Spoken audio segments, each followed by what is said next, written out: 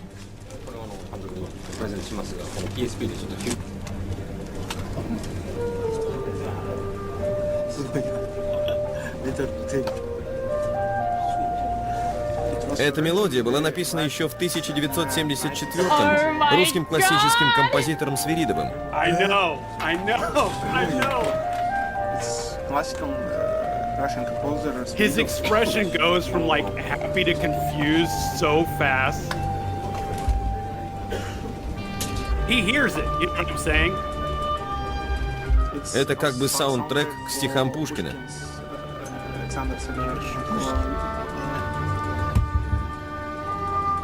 Bro, he's double checking the date. Oh my god.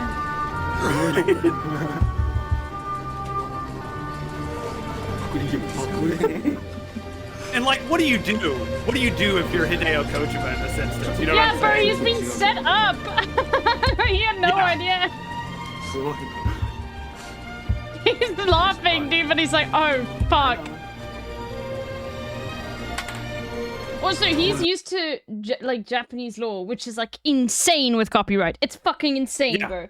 Japan, like they that is one of some of their worst shit is like copyright, bro. They are horrible. Okay, like, hold on. Yeah. They're really litigious. However, one cool thing about their laws related to music is that if you're a composer on a series, you can independently, like if you work out a deal, this is more common in video game developers. You can work out a deal in your contract where you own the music instead of the video game company. So a lot of times whenever people are getting, so like the shithole war crime denier who made the Dragon Quest soundtrack. Yes, Asdf knows exactly who I'm fucking talking about. That motherfucker made gorillions of dollars off of the Dragon Quest soundtrack. And he's a piece of shit, but also he did make the music for Dragon Quest. So if we're talking strictly based on labor, it was earned. But that guy's a piece of shit. He did, I can't remember the name of the guy right now. He died in the year 2020. Oh, okay. I don't know who this person is, so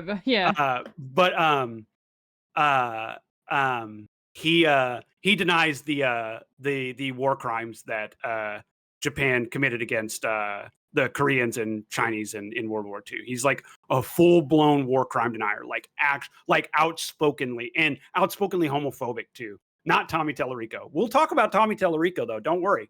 Tommy Tallarico is in here actually. Oh my god. Okay, of course he is. Okay, let's go. Should we continue? Should I watch the rest of this, or is it fine? No. You get the idea. Yeah. Hideo Kojima continues to fumble around with this CD for a second and proceeds to have a very awkward interview with this guy afterwards. Yeah. Yes. Because I believe that interview was around the time that Metal Gear Solid 3 had just released, I believe, and I believe they were starting work on Metal Gear Acid. I don't quote me on that, chat. I'm not 100%. But anyway, apparently, and this is actual speculation right now, and just in the interest of maintaining some sort of journalistic integrity, I need to state that I have not confirmed the information that I'm about to say. Okay. But it is rumored that somebody within Konami recognized this song and approached Tappy about it after the game had released because they were on another team and they wouldn't have even known about this song until the game was like, close to print or whatever. Yeah. And apparently they brought this up to Tappy. And Tappy shortly after the release of this video game, left the company. And Okay, I see. All right. And if you know anything about Japanese companies, is it's very, very hard to get fired from a company in Japan. They will shame you if you fuck up a project. They will shame you and give you a window seat and give you some Lincoln Logs or Legos to play with. But they won't fire you. They basically make your job so miserable that you quit, but you won't get fired from a Japanese company if you're at Tappy's level of success. So for him to quit the job entirely signifies to me that that maybe there is some validity to the notion that he had actually plagiarized this work.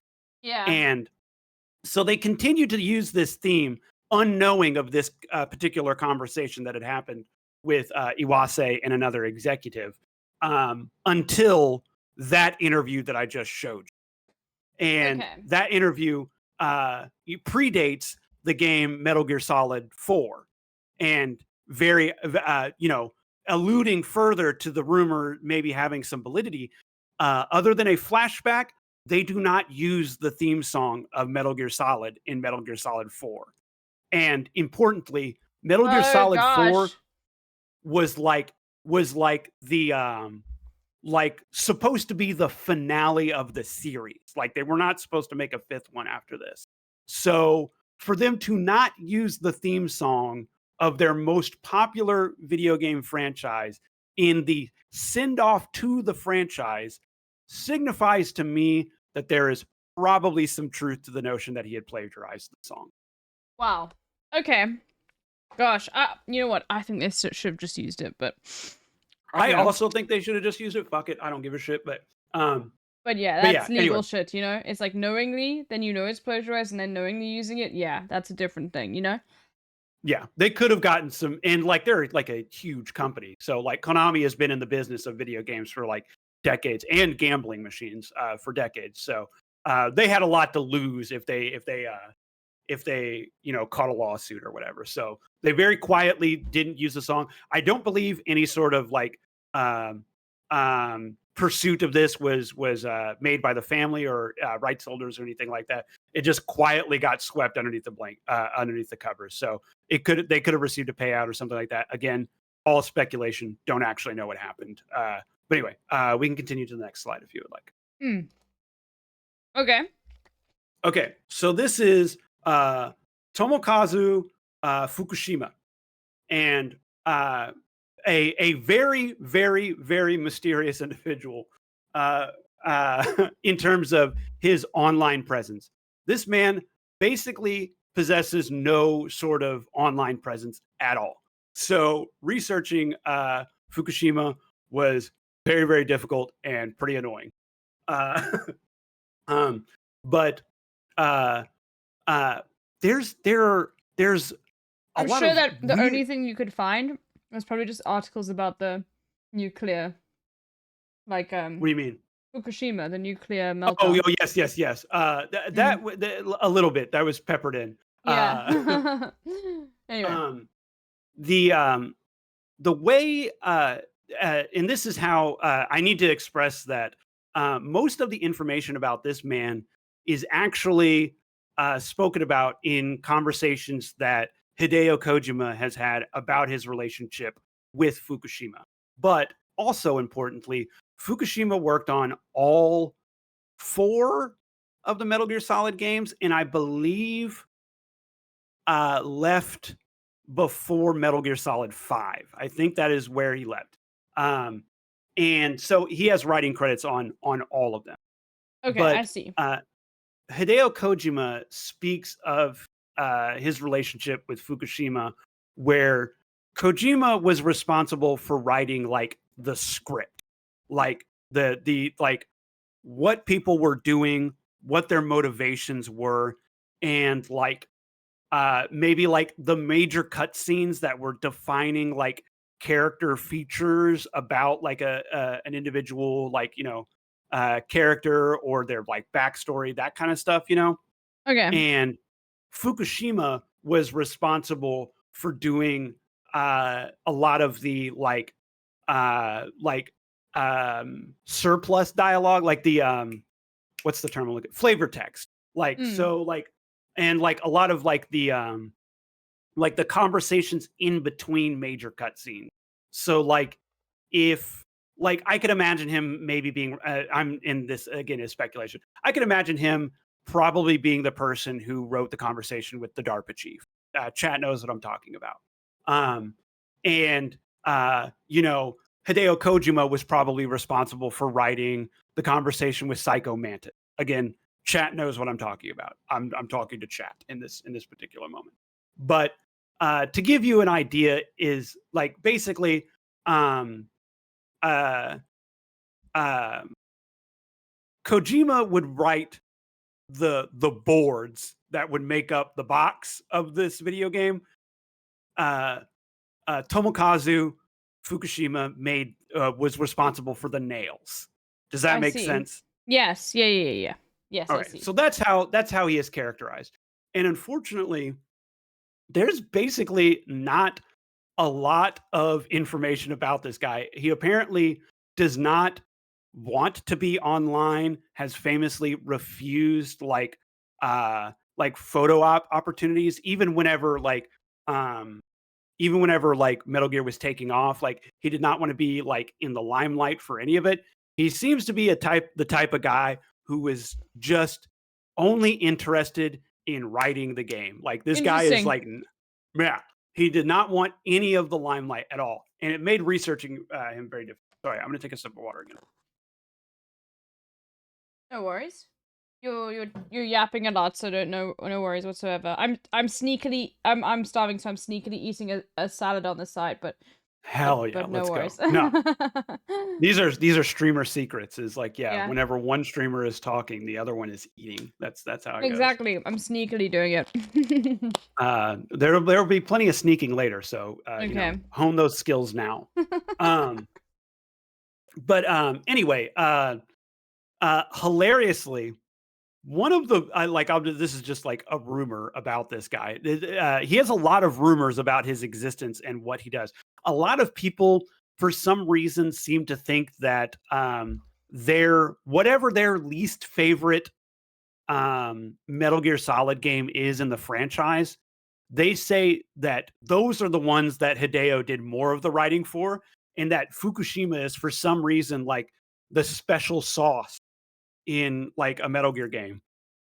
And I even saw this attributed to Death Stranding because Fukushima does not work for Kojima Productions anymore. He works for another game studio now. And people were saying, "Oh, Death Stranding sucks because Fukushima didn't go with Hideo after he left Konami." So that I don't like Death Stranding because of Fukushima not being involved in the project, and which is just stupid. And also, you've Death Stranding is he's got a weird cult of personality around him, a very, very niche cult of personality around him. Yes, and the weird thing is that it's quite literally all made up in people's head because this guy doesn't do interviews. You literally don't know anything about. I made this project where I am trying to talk about this video game, and I spent 2 weeks pulling together links and putting together information and reading translations of interviews on Famitsu magazine. I looked up information about this guy and I couldn't find dick on this guy. You know what I'm saying? My favorite, my favorite rumor about this guy is that he was secretly he was a degenerate gambler or something, and that he was in debt to the Yakuza, and that he apparently because he disappeared for a couple years where he just wasn't doing any work. And so people thought he got fucking black bagged by the Yakuza, but everybody's stupid. He released a video game last year. It was called Reaping Revengers or something. It was a tactical RPG. It actually looked interesting to me. Redemption Reapers.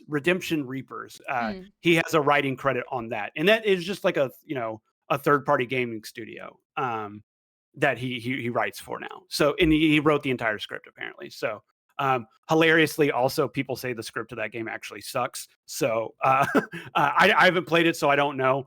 But hilariously, just people touting about this guy being the secret sauce, and then the game that he produces after leaving the studio, apparently the writing isn't that good or whatever. Speaks to like how much people make up in their head about this. That's and hilarious. Yeah, no, it's absolutely hilarious. And like this is why, like, whenever we're and like we all are capable of doing this kind of behavior about like our favorite thing, or like even recently, like whenever we were talking about in your chat, we were talking about that woman who like is on that farm, that Mormon lady or whatever. Yeah, I was like prescribing, features to that woman or whatever based on that article that was written about her or whatever that may or may not have been true. Yeah, Ballerina Farms. And it's just like whenever I see a story like this or whatever, I'm like, oh yeah, no, everybody's capable of it. Because I looked back at that conversation we had. Oh yeah, everyone's capable of it. You were telling me, hey man, nah, like chill out, because like she, still has agency in this like existence life, or whatever. Or like I feel like maybe she had more agency earlier, but like I feel like 8 kids makes having agency a little bit more complicated for both people in that relationship. But yeah, it's neither here nor like there. you never know, Yeah. like how. Like people have made up stories that she doesn't like her husband or whatever, and like yeah, it's a bit creepy, like the story beforehand, but like you actually really don't know too much about their lives. Like if people want to live a trad life existence and they're not hurting anybody, then fine. Like the kids are a different story, and that's the main thing I have an issue with. But yeah, and it's difficult to like pass through that. But yeah, I understand it. It's like I mean, like I've been parasocial in the past, of course, and you just have to like. You have we all have those moments, exactly. And so yeah, I feel like a lot of people are having or have in the past had their own Ballerina Farms moment related to Tomokazu Fukushima, because everything that I could find about him was just from Kojima saying, 1, he was a really good writer and he enjoyed working with him. 2, that they had a really good relationship working on all of the Metal Gear Solid games. 3, that he really liked the work that he had done on Metal Gear Acid specifically, because Tomokazu Fukushima is like apparently responsible for a bunch of like the actual like lead writing roles in Metal Gear Acid, which quietly, chat, that's actually like if we're talking about side games as well in the conversation of Metal Gear Solid, that's actually my favorite Metal Gear Solid game. Metal Gear Acid fucking rules. It's a very weird game, though. It's a very, very strange game. It is not the typical Metal Gear game. I couldn't talk about Metal Gear without mentioning Metal Gear Acid at least once. That's my favorite. I love it. I love it so much. I have very fun. I had a side gig where I worked at a temp agency, and they once hired me to catalog a bank, like an entire bank, like everything in it. And some of it got auctioned, and then a bunch of their documents went to like a big ass warehouse. And basically, this was like an early understanding of class solidarity. We're doing a side story, and then we're gonna continue. But me, because this was a side gig, because it was a temporary job, we knew that there was an expiration date to this job, right? And what we realized very quickly on is that we understood how much work they expected us to do, because they kept asking us. They were like, so how far did you guys get today in the like on floor like 6 or whatever? We're like, oh, well, we got about half the documents categorized and filed. They're off in the truck now. They're ready to get hauled off to wherever the bank decided to store those information. Importantly, a bank had purchased another bank, and they were closing down one of the like the main hub for this bank. That's where I was. And so me and this other woman I worked with, we were like, hey, we can stretch this out to like 4 months, right? Like we're on the same page here, right? If we just like do like the exact expected bare minimum, but we do that well, we can stretch this job out for So like a really true. long time. Yes. Okay. And she was fully in. She was like, "Oh yeah, absolutely. No, let's fucking do that." So and like importantly also, this bank they had like 11 or 12 floors, entirely abandoned building. Like nobody else was in this building. There was no security. There was nobody at any given point in time. Me and her were the only people in this building at any given point. So there was no oversight. So as long as we continued to get shit done, they didn't check on us. They didn't question anything. And we did. We stretched it out actually 1 month further. We got 5 months out of it. But the point is that we would do about like a quarter of a day's worth of work, and then I would play Metal Gear Acid on my PSP the rest of the fucking day. So I have very fond memories of being like feet up on an executive table watching I think this was around the time that like Beavis and Butthead came back on MTV for a while. Like they had done like a reunion thing where they were trying to bring it back or whatever. So me and her would just chill and watch MTV or like Comedy Central all day. And I would play fucking like Metal Gear Acid. So like I have very fond memories of like weirdly related to like class solidarity around Metal Gear Acid. So there's my side story about how much I love Metal Gear Acid and why. Gosh, okay. That's very interesting. I'm just amazed that there was no oversight, but well done on you. And you just play video games. They didn't give a shit. Like we still did the job. The job got done. Like it was like they were like, thank you so much. We'll glowing reviews. We'll give them to the temp agency. I got another temp job immediately after it too. So like they touted my talents and skills. Well, I immediately found more temporary work. But anyway, that's all an aside. Anyway, that's cool. We may continue to the next slide. All right, next slide. Let's go. There we go. Okay, so then, this is David Hayter. David Hayter is the voice of Solid Snake. The original Hater. Yeah, the original Hater, the actual original Hater. Okay. So a lot of your perceptions and understanding of the character of Solid Snake are probably filtered through David Hayter. And he has a very interesting relationship with Konami and with Hideo Kojima. And again, I need to preface this by saying some of this is speculation. Yes, Vulcan Parrot in the chat has correctly stated he has a writing credit on obligatory X-Men David Hayter clip. Snake is dummy thick. TikTok. Sure, go ahead, click it. Okay, I'm gonna go pee while you click it. Yeah. Okay. I know the one he's about that Asdief linked. I've never seen this.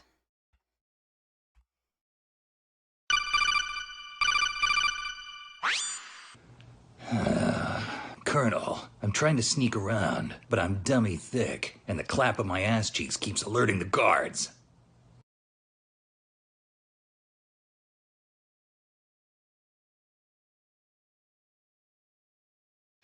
Okay, that's insane.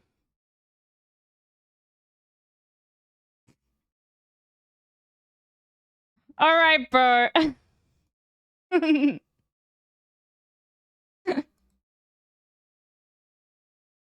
Gosh, vital information. The clap of my ass cheeks keeps alerting the guards. Okay, I was wondering which one that Asdief linked. Yeah, I assumed. Gat struggles, bro. There's so many clips of David Hayter saying that at like nerd conventions. Like he is very generous with his voice. with yes. And that's like so there's like a lot of interesting things about David Hayter. I think he's a born entertainer then. Yes. I'm gonna attribute something, and this is again like this is my personal view. David Hayter strikes me as a bit of a nerd, like in like a way where I'm like I'm not entirely sure I could chill with David Hayter, but okay. And the reason why is Well, no, hold on. Let me rephrase this. You're a nerd, Oni. Yeah, no, I am. And Is it a just very because common thing. he's holding up a mirror? He I'm maybe. teasing you. I'm teasing you. I'm teasing No, you. I'm trying to remember because I had like a reason for this. I didn't write down my notes on this because it was kind of on David specifically because I thought I could freeball it, but no. He has a very weird relationship with the company and with Hideo. And I basically here's what it is apparently and this has been confirmed to be true. David Hayter had to audition for every single Metal Gear game that he voiced, all of them. What? And you would think you understand even from the outside that David Hayter, the person, is like he is the voice of Snake, right? Yeah, like, no, you've like heard you don't. It's literally just like, you know, and there's so little voice acting in Zelda in the first place. But like, imagine if like the person who voices Zelda in like Breath of the Wild also had to like do the like you know an audition for Tears of the Kingdom. Like that's insane, bro. No, honestly, I think they should have released her, but that's yeah. I don't Her think the voice is fucking annoying. I know. It's really bad. It's really not good. Link. But that's neither here nor there. Link. Yeah. Wake up, Link. Wake up, Link. Get the fuck up right now. We gotta win. Gosh. Anyway, no. He had to audition for all of the Metal Gear games, and importantly, and we'll talk about this a little bit more in a second. But Kurt Russell was approached to be the voice of Snake in Metal Gear Solid 3. Mm-hmm. And apparently they couldn't talk Kurt Russell into it. Like he just didn't, he was not, Kurt Russell's like a weird actor in his own right, in like a way that I kind of respect. Like he's very much like a one and done type guy. He did do 2 movies related to the character that Snake is based off of. But after that, Kurt Russell basically kind of just like does his own thing. Like he's the type of actor that he's like, this speaks to me or whatever. I think I can do something new. Let's work on it. This is also why he only did 1 Marvel movie ever. He was not interested in being a part of like the Marvel universe. He was like, I'll just be one guy. That's fine. I'll be in 1 movie and then you never have to talk to me again. No. And I wonder if his like if the reason why they were interested in replacing him as the voice actor is if perhaps David was trying to like put too much into the project. Does that make sense? We're like, Hideo Kojima has a vision for the game. David, and this is again speculation.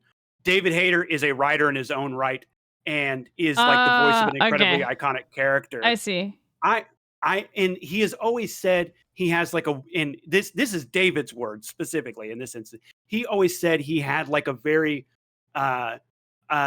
difficult relationship working with Kojima, or that Kojima was like difficult to work with. And I wonder if that's because David was trying to bring more to the project than Hideo was asking for. That's all I'm saying.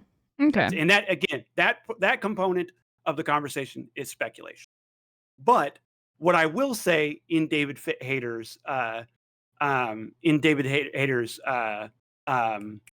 in his hat, putting a feather in his hat, is that this motherfucker was ride or die for Solid Snake. This guy showed up to every single convention riding for the Metal Gear Solid franchise, and justifiably. It's the thing that made David Hayter popular. Like, you know, working on like a Marvel movie before Marvel Studios existed definitely got him in the position where he could audition for something like this. But like Metal Gear Solid made him. Like, it made David Hayter. It made him a household name. Sorry, I gotta take a sip. Okay, interesting. And so eventually with the start of Metal Gear Solid 5,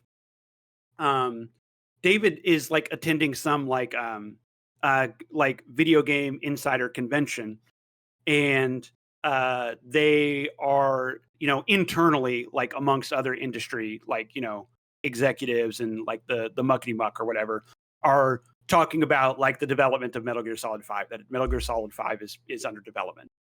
And he says, okay, excellent. Like, what do you guys need from me? And apparently he gets invited out by one of the execs for the company, and they say, you're not needed. Like, we're going a different direction. And that's basically how David Hayter finds out that he's not working on Metal Gear Solid 5 and that he's been recast. Kiefer Sutherland from the television show 2024 was cast as the voice of Snake, which personally, I think it's a mistake. Like, if you're asking me personally, like, David Hayter at this point is the voice of Solid Snake. Like, that's insane that after 4 games they were like, nah, recasting. Even more than that, like, it's 4 main series games, 3 like side story games, and then 2 like side story games. So like, this dude has been Snake for like a decade and change at this point. Like, and again, I do need to express that David Hayter is, like, at conventions and stuff, he is like one of the most humble and kind individuals. He is doing all of the photo ops. He is the type of guy that if you hand him his phone, hand him your phone, and you say like, hey, can you like record like a TikTok or a Instagram reel, or like, can you make my cell phone like ringtone, like your voice saying like the clap of my ass cheeks is alerting the guards, whatever. He's the guy that is like doing that and saying like, hey, thank you so much. Like, if you go on eBay and like look for like signed copies of Metal Gear Solid or Metal Gear Solid 2 or whatever, you're going to find plenty. Like, he is very, very generous with his time. And like, that's lovely. As somebody who like rides for like, like laborers, like, he is definitely like the type of person that has like what I would consider to be like the correct labor ethic, where he's humble about the work that he does. He understands that at the end of the day, it's just work, but he's out there in the streets, like, doing it for the fucking fans. You know what I'm saying? Yeah. So all of that being said, this is why I forgive him for being friends with Tommy Tallarico. This motherfucker is a Tommy Tallarico fan. Yeah, that's insane. I mean, yeah. I hate this motherfucker for being a fan of Tommy Tallarico. So I mean, look, I'm sure Tommy, like the thing is, I feel like a lot of Tommy Tallarico's friends realized what a freak he was when H-Bomber Guy exposed him. Did the oof expose? Fuck, it's such a good like video, dude. Oh my goodness. Like the Tommy, anyway. Yeah, we all get one insane belief. yeah, that's his. David Hayter's one strange belief is that he's friends with Tommy Tallarico. The reason why he is friends with Tommy Tallarico is Tommy Tallarico did a bunch of those video game live like concerts where like there's like a full orchestral band that would do these concerts. Yeah, he's got some world records in them, you know. Yes, and he's like, shipped those around like the world, and at several of them in the United States, David Hayter would come on, and he was the person who would do like the preface to like whatever concert they were about to say. So he was the hype man before those shows. I see. And then Tommy was the main guy, bro. Yeah. His mother must be very proud. Obviously, since they you're okay.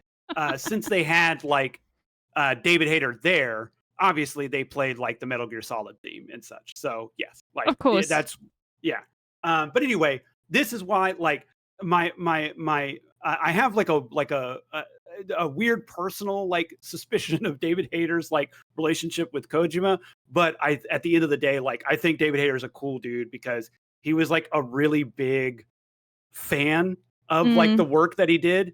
And also famously, he's played every single Metal Gear Solid game, every single Metal Gear game that he voiced. He played all of them to completion, and fans have tested him on this multiple times. That's so cool. He has passed the test. So obviously he did not play Metal Gear Solid 5. So anyway, we can move on to the next slide. I need the bathroom quickly. I'm sorry. I know I'm in and out all the time. That's okay. I'll be back in a second. No, You no. yap to chat, okay? Chat, how we doing? How are we liking this so far? Have you all been enjoying this like deep dive into Metal Gear Solid? Have you all enjoyed this?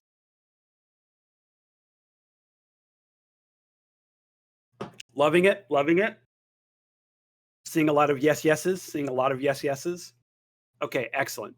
Very much so. Gaming. Oh yes. Oh yeah. I actually do need to mention that when she gets back. That I'm gonna make a note about that. Is that he's coming back for Delta.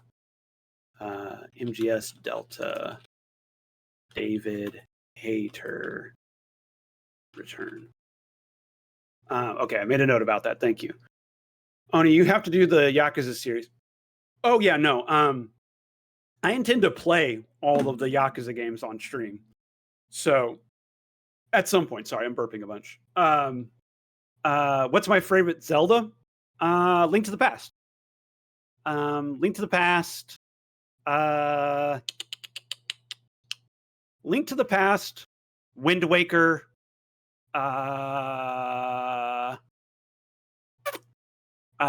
Tears of the Kingdom / Breath of the Wild. That's my top 3. Link to the Past is my favorite though. Yakuza games are awesome. 2 and 6 are the best. I love Yakuza Kiwami 2. Is the remaster coming out in October or November? I'm so hyped. Let's see. I think I have a note about it. I think I have a note when it's supposed to come out. No, never mind. I don't. I'm going to make a note to find the release date of that MGS Delta. Yeah, it's so weird.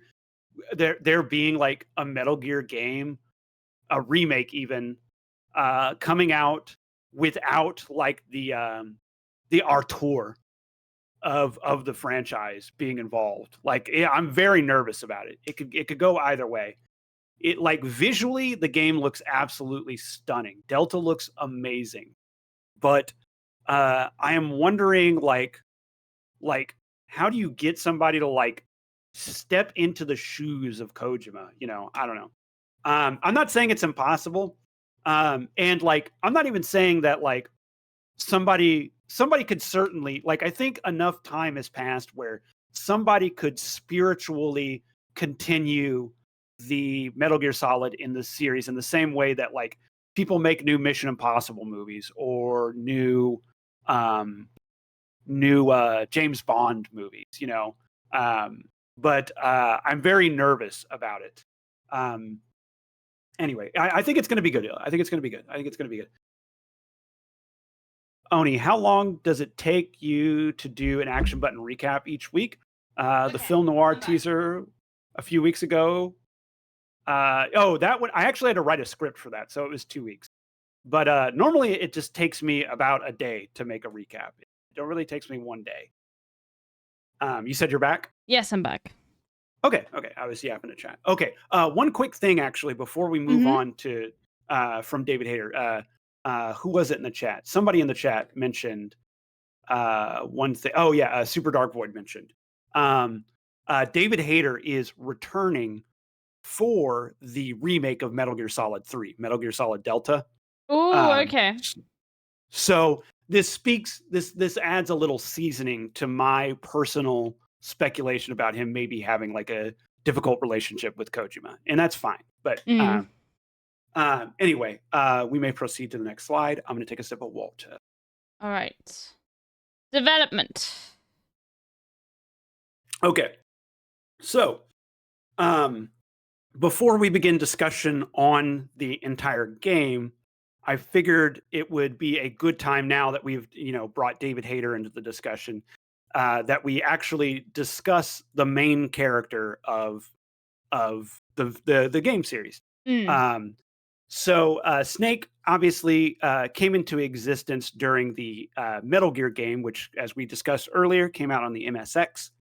But for Metal Gear Solid is basically a sort of, it's one part remake, one part new game of the original Metal Gear, which is not a thing that like a lot of people understand. But a lot of the like beat for beat moments of Metal Gear can retrofit onto Metal Gear Solid. And there's a reason for that. They wanted to espouse the favor with the old fans in Japan who would have played Metal Gear, and they wanted to present a shiny new game for folks in the West who had never played Metal Gear, and maybe their only relationship with it was like the NES game, which was an entirely different game. So with this, there was a discussion about, okay, well, should we redesign the character of Snake? And the ultimate answer to this question was yes. And I have included behind that 3D model, you can see this like old box art, like this old action movie box art. That's what Snake used to look like. That was the original image for Snake. And you can see in the background, obviously, a slightly different like character than the way that he has started. Hilariously, Kojima originally wanted to make Snake old. He had thought this series. Cool. I know, right? Fun fact: Snake does eventually get old. Like, so there is a video that Metal Gear Solid 4 is Snake old. Like, so you get the opportunity to eventually Kojima succeeded in his dream of making Snake old, but it took 3 more games to get there.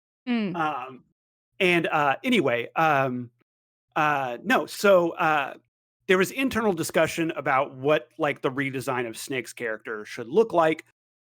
Several people close to Kojima wanted Snake to be old. They agreed with his vision, but and this is like speaking to the relationship between Kojima and Shinkawa. Yoji Shinkawa, the artist, said, I actually think we should make him younger, and we should just sort of like muddle up the timeline a little bit about like, how old he was during like the first couple games or whatever. And they spoke with some of the executives at Konami, and eventually those people plus Yoji Shinkawa were able to successfully convince Kojima to make Snake younger, not older. And I think this was a really important move because this allowed them the opportunity to keep telling stories about Snake. If Snake is young, when we come into our modern understanding of him, that gives them a lot of rope to show where Snake could go, right? Yeah, you can. There's a lot of the character's too old, and there's not really too much you can do before it starts like not being something that will relate to like people, Yeah. So basically, they were able to convince Kojima to make him young, and then he said, Kojima says to Shinkawa, "Okay, well, draft up the art, and let's see, what you got." And the images to the left are the these are the penultimate sketches of Snake before they went to the final draft, which you're seeing on the right. Okay, wow. It's very, very cool. Yeah, and this just speaks to like the type of detail too, because like you can see like all these notes about like the patches and like the armor and stuff. I can't read any of it, but it speaks to like Shinkawa's like dedication to like describing like the nature of this character as he is like developing it. And something that I think is really cool about the 3D model of Snake is that it sort of maps well onto the art that Shinkawa presented. You'll notice on this model, Snake doesn't actually have eyeballs. Like, he has no eyes. Right? Oh my god, yeah, you're right. But he has this headband, right?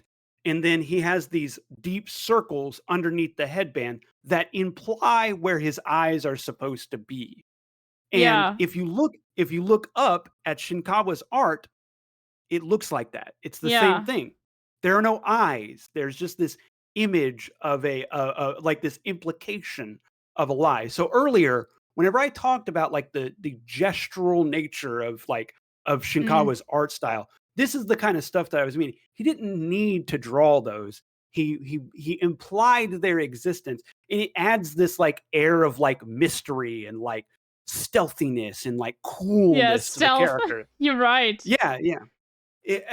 And I just I absolutely I could literally, like, if I was going to make a YouTube video about anything related to Metal Gear Solid, it would probably literally just be about Yoji Shinkawa. If you can't tell, like, I fucking love this man. I think Yeah.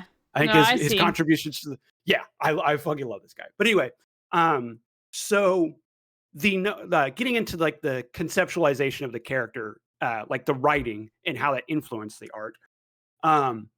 Kojima. Oh shit! I actually missed like a very important detail about Kojima. It's relevant now. Okay, no worries. Kojima is a pacifist, like an outspoken anti-war, anti-capitalist pacifist. Oh my god! Okay, now it's making more sense as to why like Hassan loves him so much. Okay. Yes. Okay. Yeah. And because these games are emblematic of like American imperialism and like the nature of like Metal Gear Solid 4 constantly talks about the like the war market. Like it talks about war as like this thing you can buy and sell and trade in. And they like the Metal Gear Solid 4 game is basically just all about the proliferation of war economy, like as a supporting underpinning for like whole governments. And obviously, if you make a game that's like about that and you're critical of it or whatever, you probably have some anti-capitalist perspectives. But your game is importantly looks really cool, has a bunch of fucking guns in it, and like tanks and robots and like all kinds of like, you know, nuclear weapons and shit. So least political game of all time, some might say. Just joking, yeah. Sorry, I'm taking another sip of water. Yeah. But my point is that a lot of people, because they see the surface level presentation of Metal Gear Solid, they do not interrogate why those things exist in the game. And basically, for those of you who might have watched my YouTube video on Attack on Titan and Hajime Isayama, Hajime Isayama, Hideo Kojima is not. You know like, what? Go ahead. Sorry, you know what this is making me think? It's like, do we know if Toby Fox liked Metal Gear Solid? Unclear, but maybe. Because it because like think about Undertale. Like the whole point of Undertale is if you actually do not play pacifist, then you don't unlock the full game. Like you don't get everything if you don't choose to find some other way to interact with the creatures that you're fighting. You know? I can actually speak to a little bit of Toby Fox's influence. There is a game series called Shin Megami Tensei that maybe you have heard me mention before. Have you? Does this sound familiar to you at all? Yeah, but I don't know anything about it at all. I don't even know what that means because I think it's Japanese. Okay. It is. So Shin Megami Tensei is a game where in each main series, maybe you're probably more familiar with Persona. Have you heard people talk about Persona? But I've never ever played it, so don't. Okay. Yeah. No. I'm gonna give you like the basic rundown, and then we can move on or whatever. But Persona is a side story game that got more popular than its main story. And Shin Megami Tensei is the main series, like it's the main franchise. So a common component of the Shin Megami Tensei franchise is that the apocalypse happens, like biblical apocalypse occurs, and now like demons and angels like roam the earth now, the remnants of the earth. Each game in the series has some interpretation of this. They change it every time though, which is also really cool. Like I think that's interesting. It's like you're reinventing a theme each time you do it. It's like Fargo or something. But anyway, how you operate in the world is through communication with demons. And obviously, like they're weird looking, like they're fucking demons, right? Like they're scary, like biblical creatures or whatever. But you are forced to have conversations with them where you like provide them with things that they want, and in return they will join your team and battle on your behalf. I don't know, ask your mom. And Toby Fox is really interested in the concept of like a game where like you literally never had to fight somebody, because the combat is still involved in Shin Megami Tensei, but you can get through a lot of the game by just conversation. You can like end a battle by just talking to a demon and getting it to join your side. So he was in it, like that was part of what inspired that particular thing. But maybe he was also a fan of Metal Gear. Who knows? Yeah. Okay. Interesting. All right. I know. I literally know nothing about Persona, so I don't have anything to get back. I'm just listening and like taking as much as I possibly can. You know. Anyway. Okay. So, while developing the character of Snake, Kojima gave Shinkawa notes on what he wanted this character to embody.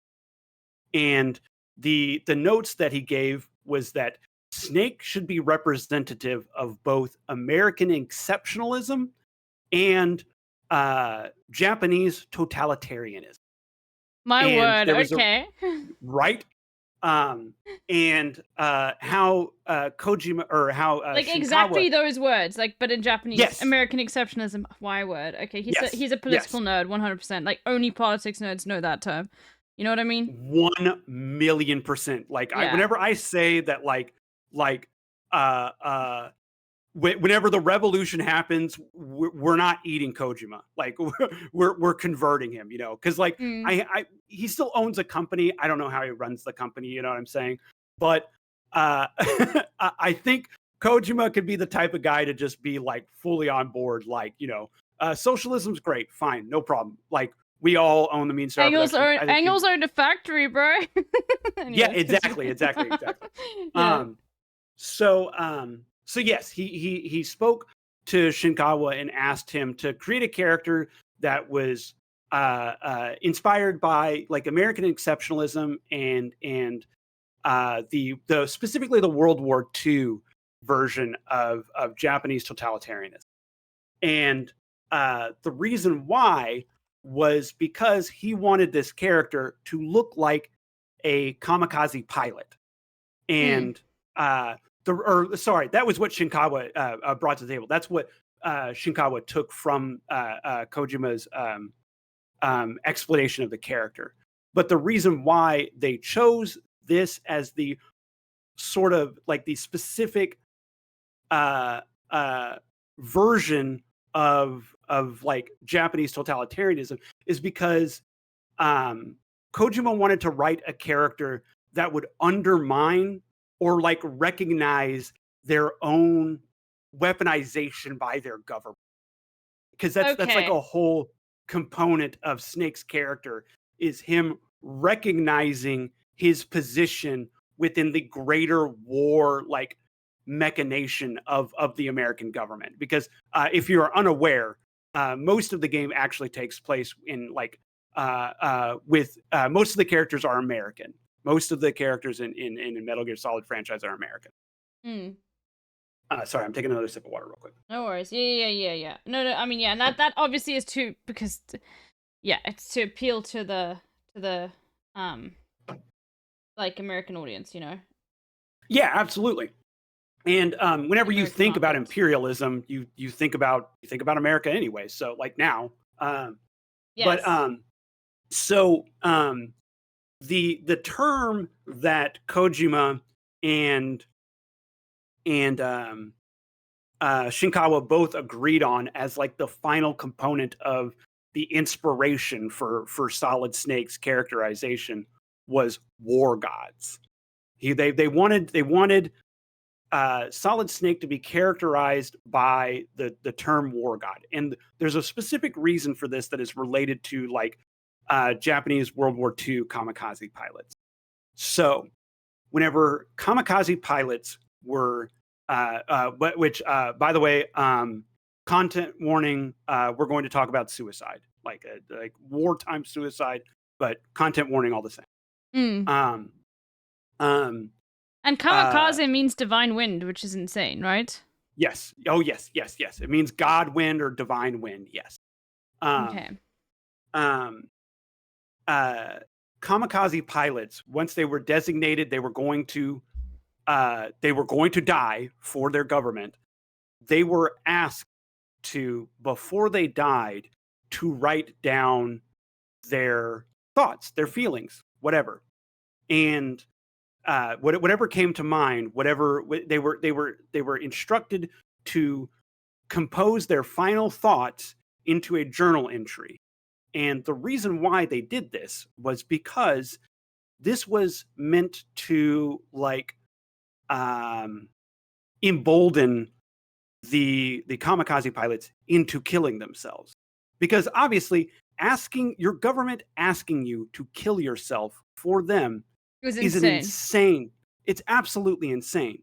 So how do you convince hundreds of people to be willing to kill themselves on behalf of their government? You put them on a pedestal. You make them gods. So basically what the Japanese government did was they told these people that after they died, they would be evangelized for the rest of time. Like Japan would remember each of their names individually and the sacrifice that they had made on behalf of their country, that they would never be forgotten, and that they were these ultimate soldiers of Japanese totalitarianism. And so a lot of them, whenever they were writing down their final poems or their thoughts, some people just wrote thoughts, most people wrote poems, they referred to themselves as war gods. And that's where this terminology comes from. So the headband that is attached to Solid Snake's head is supposed to be emblematic of these kamikaze pilots, and it's meant to the Japanese audience to sort of evoke the nature of these pilots, right? And now the picture becomes clear to you a little bit as to why Solid Snake looks how he looks. He is supposed to be emblematic of these soldiers during this specific time of war. Gosh. And the most interesting side note to this entire conversation, specifically around Snake's headband. Snake's headband is supposed to be representative of the hachimaki. And the hachimaki is the headband that you will see wrapped around kamikaze pilots' heads before they put on their gear and they pilot the plane, right? And oftentimes they would scroll, like, they would write text or something. They would write some kind of emboldening message on them to rile themselves up. Some people even took to putting the now racist version of the red sun on their hachimaki. Most people just put the red dot, but several of them used the red sun version. That's for those in the chat who don't know, that's the one with the sunbeams on it. That's basically like in Japan. That's basically like the Confederate flag of Japan. Does that make sense? Yeah, and isn't it like super racist as well? Like or something? Yes. Yeah, it's for like Westerners to wear it and stuff. Yeah. Oh yeah, no, that's like it's people don't understand like why. It feels also, remember Austin bought some and didn't know. Remember? Yes. Oh my god! I fucking completely forgot about that. And Holy shit! He threw them away. I think. Yeah, he bought some thinking because they sell them. So it's like, why would these people sell this? Yeah, and that chat has characterized this correctly. They were on the Axis power side. So yes, it is like the Japanese swastika. They were fascists aiding other fascists. And speaking to like the reason why people have such a negative connotation outside of the more obvious things is that during World War II, like Japan was trying to stomp like the entirety of the Chinese coast. Like they were running up and down the coast trying to take as much land from the Chinese coast as possible. I know very little about Japan during World War II. Well, that's one of the reasons. Well, the only thing I know is the thing that America did, which is like even more fucked up. Bombing the shit out of them. Yeah. So anyway, Snake has this headband, which is representative of the hachimaki. And importantly, you'll notice it's also gray, though, and they obviously did this to avoid direct confrontation with the notion of Snake wearing like an actual Hachimaki on his head. And by the way, plenty of people wear Hachimaki now, and it's not related in any way to World War II. Like it is just like kendo fighters, whenever they're practicing without helmets, they wear Hachimaki just to keep their hair out of their eyes and such. I want to be clear about the nature of this because I don't want people to misinterpret other Japanese people wearing headbands as some sort of like they're like Japanese. Yeah, it's only one type of headband, but this was supposed to try and evoke that sort of feeling because of Snake is an agent of the state, right? Yes. Yeah. So, whenever you beat the game, and there's no spoilers here. There's no spoilers. But the Rising Sun headband is fine. It's the other one with just the dot that's bad. No. Rising Sun is bad. Dot is fine. Other way around. Sorry. Okay. Then Awesome bought the dot, the single dot ones. Yeah, the dot was fine. Oh, I thought you said he bought a Rising Sun. No, but people in the thing is that I think you know more about this than people in the chat, and like, you know, white leftists are going to assume if they've heard like the Rising Sun headband is racist to that one. So you know, Awesome did not buy the Rising Sun headband. He just bought the one with the single dot on it. Okay. Well, good. That's fine. Yeah. I would say that's fine. Yeah. If people are accusing him of racism about that, they're just saying like he's just being a weeb or whatever. Which, like weeb behavior. No. Even Hassan, I think, doesn't know because Hassan was like, "Bro, that's like really racist." Like. Oh yeah. No. That's okay. Fine. That's fine. Yeah. Okay. Wow, I know something about Japan. Hassan doesn't. That's funny. Oh, that is not shocking at all. Shut the fuck up. Okay. Anyway. So, when you beat Metal Gear Solid under specific conditions, you are given a headband as your reward for beating the game. And whenever you start a new game with the same save file, that headband exists in your inventory. And what it does is it gives Snake infinite ammo with all of his weapons. Oh my goodness. Okay. Literally making him a war god. Yeah. He is because if you have infinite ammo in this game, you basically can't be stopped. There are very few things that you will find struggling through the course of your game if you have infinite ammo in this game. Because it's a stealth game, so obviously you're supposed to sneak and avoid You're not combat. ammo is supposed to be a restriction. Like it's supposed to be sparse. Yes. Okay. So giving you infinite ammo makes you a war god. And that's kind of the point I wanted to make about the theming of Snake is that they got so granular with the characterization of Snake as this sort of tool of the state that they baked a component of like Japanese totalitarianism into like an Easter egg of the game. Okay, I see. Okay. That's some real political nerd shit. I see. Okay.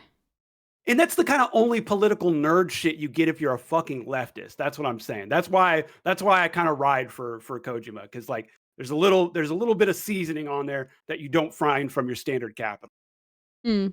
Just an aside, while I was in the bathroom, I was on my phone, as we all do. Don't say that you don't do that. No, Trump is tweeting again like a fucking storm, like back in fucking 2016 kind of vibes. So let's fucking go. Anyway, we can go on with the next slide now. Okay, all right. And we're approaching the end. I think there's only a couple more slides after this. Okay, no worries. I'm good. I'm excited to play afterwards. So you know. The development of Metal Gear Solid is very interesting.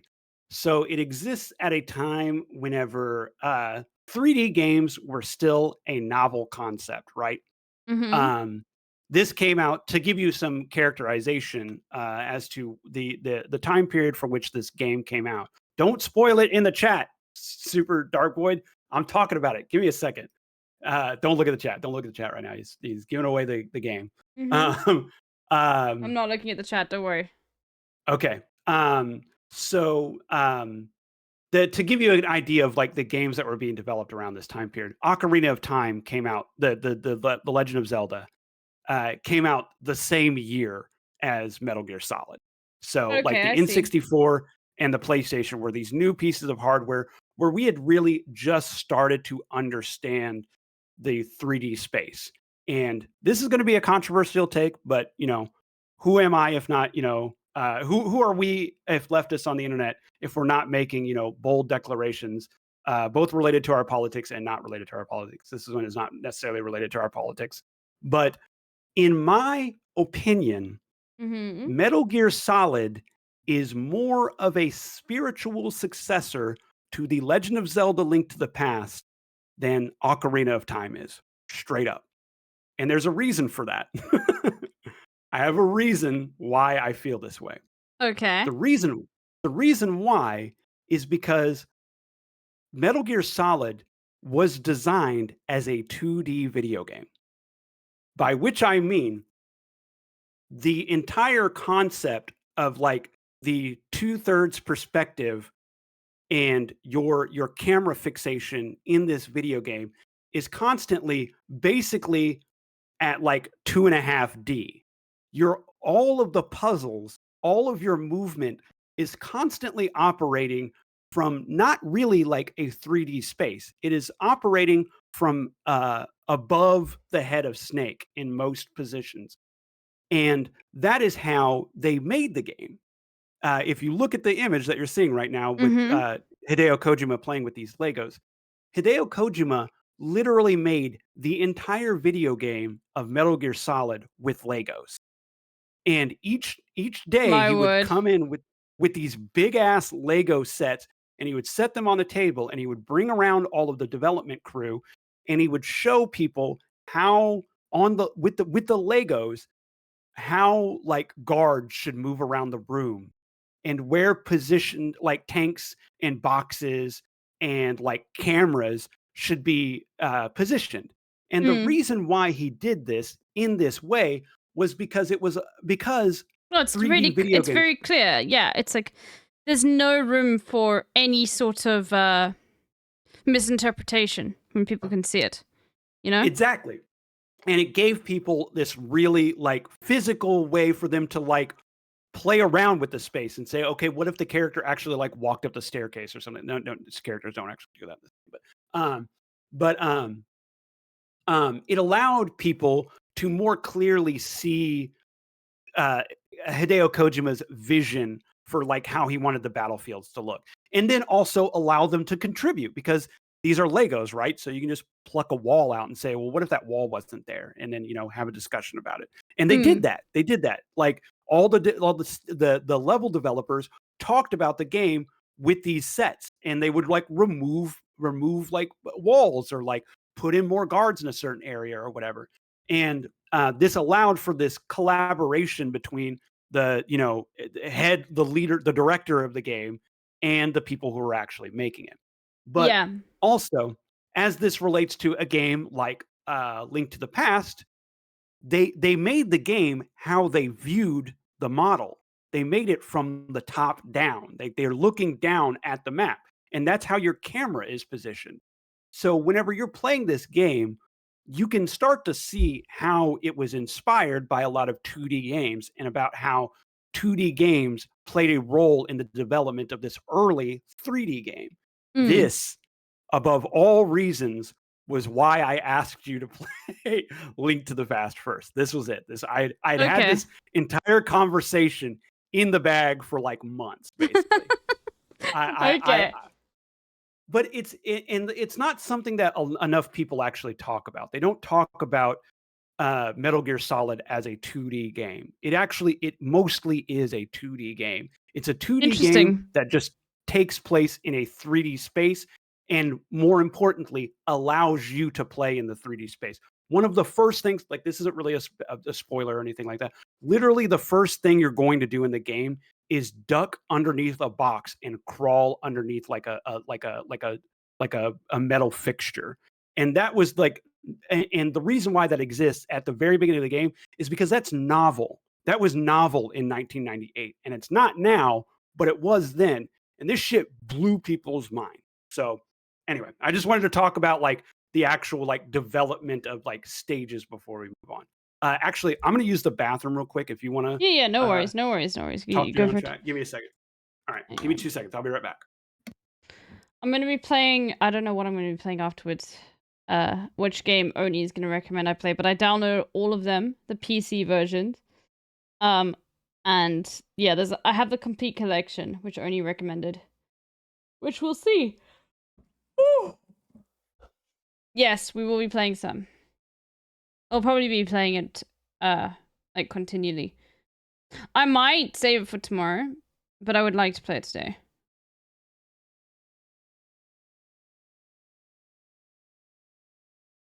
Because I feel like it's one of the... Yeah, people are gonna like it, you know? Okay. Well, I'm gonna quickly just... I just want to jump in because I'm such a fucking nerd. I just want to see if Hassan's talking about... Here's a fun bit from Metal Gear. Okay, hold on. I don't want to click on anything that might give anything away. Hold on. My back has just been, it's not in pain or anything, but sometimes Okay, I'm it back. just feels... Okay, I just was checking in on Hassan briefly to see if he was talking about Trump tweeting, but he hadn't. So okay. All right. He's just started. Okay. Okay. So I think we have one other slide after this, and then we're all set. So what about this rabbit, bro? What's going on with this rabbit? The island that is made up for the Metal Gear Solid 1 video game is a fictional island off of the Aleutian, I think is the correct pronunciation, Aleutian archipelago in Alaska. So you know that hook that kind of slings off the left side of Alaska? It's supposed to be an island there. That's amazing. Okay, so they really did do, but it's interesting because it's like also like weirdly close to Japan. You know, like bingo. Yeah. like that. Like if you think about like just geography, which is like it's on the opposite side of the world, but like if you think about it, wrapping it around, then yeah, you know. Relatively close to Japan, and I believe that Kojima might have actually went on like a photo shoot type thing, like for like inspiration. Like I think he took a trip to Alaska. I know he went to California, and we'll talk about that in a second. But I believe he also went to Alaska to do some photography. But yes, the island is called Shadow Moses that you exist on in this game.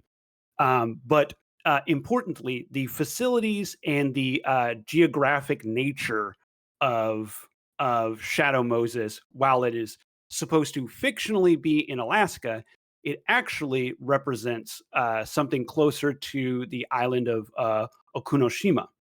And Okunoshima, and you know, when we talk about nerdy shit related to like politics nerds or whatever, Okunoshima was an island that during World War II was the lead developer in tear gas and mustard gas for the Japanese imperial government. Okay. And so this dilapidated building that is in this photograph is one of the chief manufacturing facilities on the island of Okunoshima. Okunoshima now exists as a initially. Oh, by the way, this was hidden from the government for years, or like from the people for years. The government denied the existence of this island. People were like going out into the ocean on boats to basically like prove the existence of this island. And eventually it became something where they could no longer hide the existence of this. They acknowledged it. And as is often the case with, you know, imperialist like infrastructure, eventually you make a museum about it and you invite people to come see it. And you talk about how, oh, we were the bad guys this one time. I'm so sorry. Like, or if you're, you know, the US government, you say, oh, we had to bomb, you know, Nagasaki and Fukushima. But anyway, sorry, I lost my train of thought for a second. Oh yes, no. So now this island exists as a museum. You may still be wondering why there's a rabbit in the photo. So rabbits were the test subject of. Oh God. God, of course it's dark. Okay. It's not quite dark. It's not quite as dark. they were the test subjects for a lot of the chemical agents that they're developing on the island. And yes, many rabbits did die as a consequence of this, obviously. Importantly, to prevent any sort of like outbreak, for any rabbits that were not tested on, they were kept in containment for like the rest of their life. I don't actually know like what they did with them beyond that. They did kill the ones that were tested on. This component of Okunoshima's history is well documented as well. People know about this in Japan, and as a way to both make the island more habitable, and also like keep the island like because there's like basically no wildlife on this island. Like there's literally like no wildlife other than insects. There's nobody out there mowing the grass or anything like that. They introduced what do you even call like a group of rabbits? Like I don't know what you would call a group I don't know, of rabbits. but they basically introduced rabbits onto the island, right? I have no idea what the collective noun is. No, I've got no idea. And so wait, hold on. I'll look it up quickly. You keep going. Okay, yeah. Okunoshima. If you Google search Okunoshima, you're gonna find a lot of rabbits really quick. And please do so chat can see. The island is now infested with rabbits. They're fucking everywhere. And now this has become like the main attraction of visiting Okunoshima is the fact that you can go to this island and see all the rabbits that exist. Doesn't look like there is an actual collective noun. Colony or nest of rabbits. Some people say a bevy of rabbits, but it's a warren of rabbits.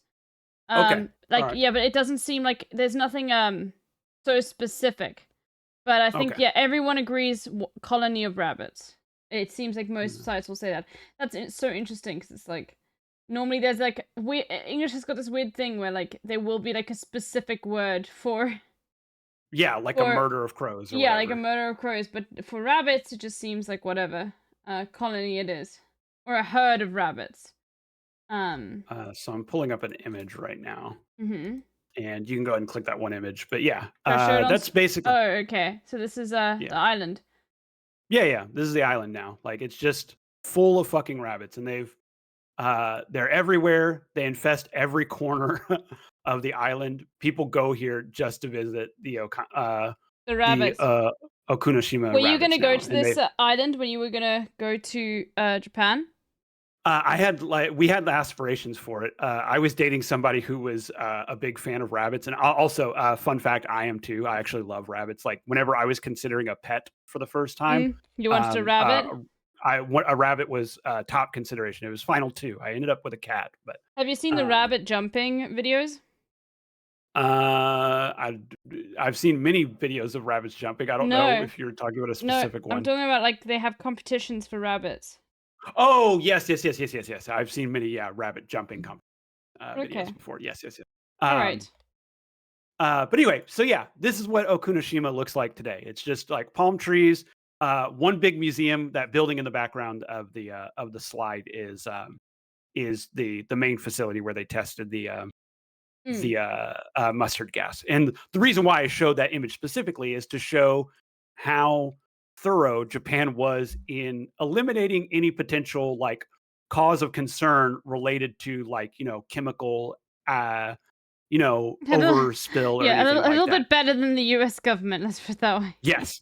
That building is completely like devoid of any opportunity to like harm any sort of wildlife. They scrubbed it clean and gutted it. Basically, there's basically nothing in that building. But anyway, so but importantly, this also does kind of like whitewash their island a little bit. Like it kind of hides their crimes. But if you're gonna do it, like I don't know. I guess rabbits are the best way to do it. I don't know.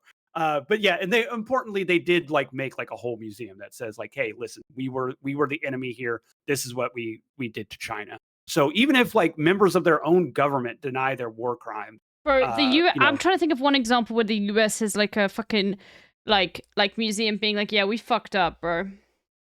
There's a museum pretty close to me that because I live near I a can think fort. of. Oh, okay. I can think of one reason. Maybe they've got like slave museums in the U.S. Yeah. That's one example. Yeah. I live near a fort where there was like a military outposting for the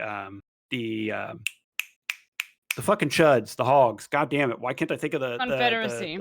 the Confederacy? Oh my god! Why can't I think of the name fucking Confederacy? Anyway, and there's a museum that's near the beach where their fort was located, and there's a lot of admission of guilt in it. So there you go. Anyway, Okay. we can move on to the next slide. Okay, let's see. Development. Okay, yes, this is, I believe, the last slide. Okay. Or actually, I can check myself, and I think that is important that I probably do that. I'm the one talking. Let me go ahead and do that. I believe this is the last slide. We are scrolling. Nope, there's one more after that. Okay, yes, okay, I know. I'm trying to remember what my talking points were for each slide, so like I have like in my head what I'm going to yap about. This slide is related to the actual like military combat that happens within Metal Gear Solid, and this is like an important component of understanding like how dedicated Kojima is to making a good video game.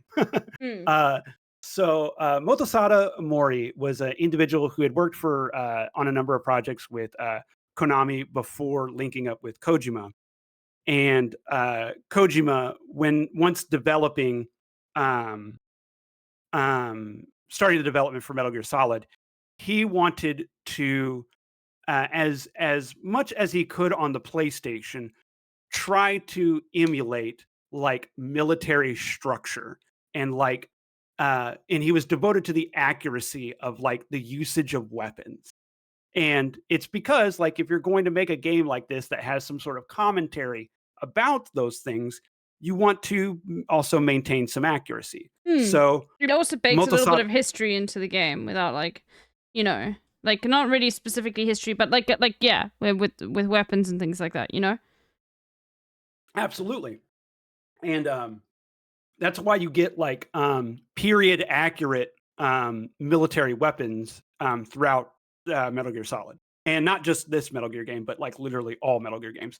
Until we get to the point where fictional weapons are being used, which that does happen at certain points in the game. Most of the weaponry that is used in Metal Gear Solid is like period accurate.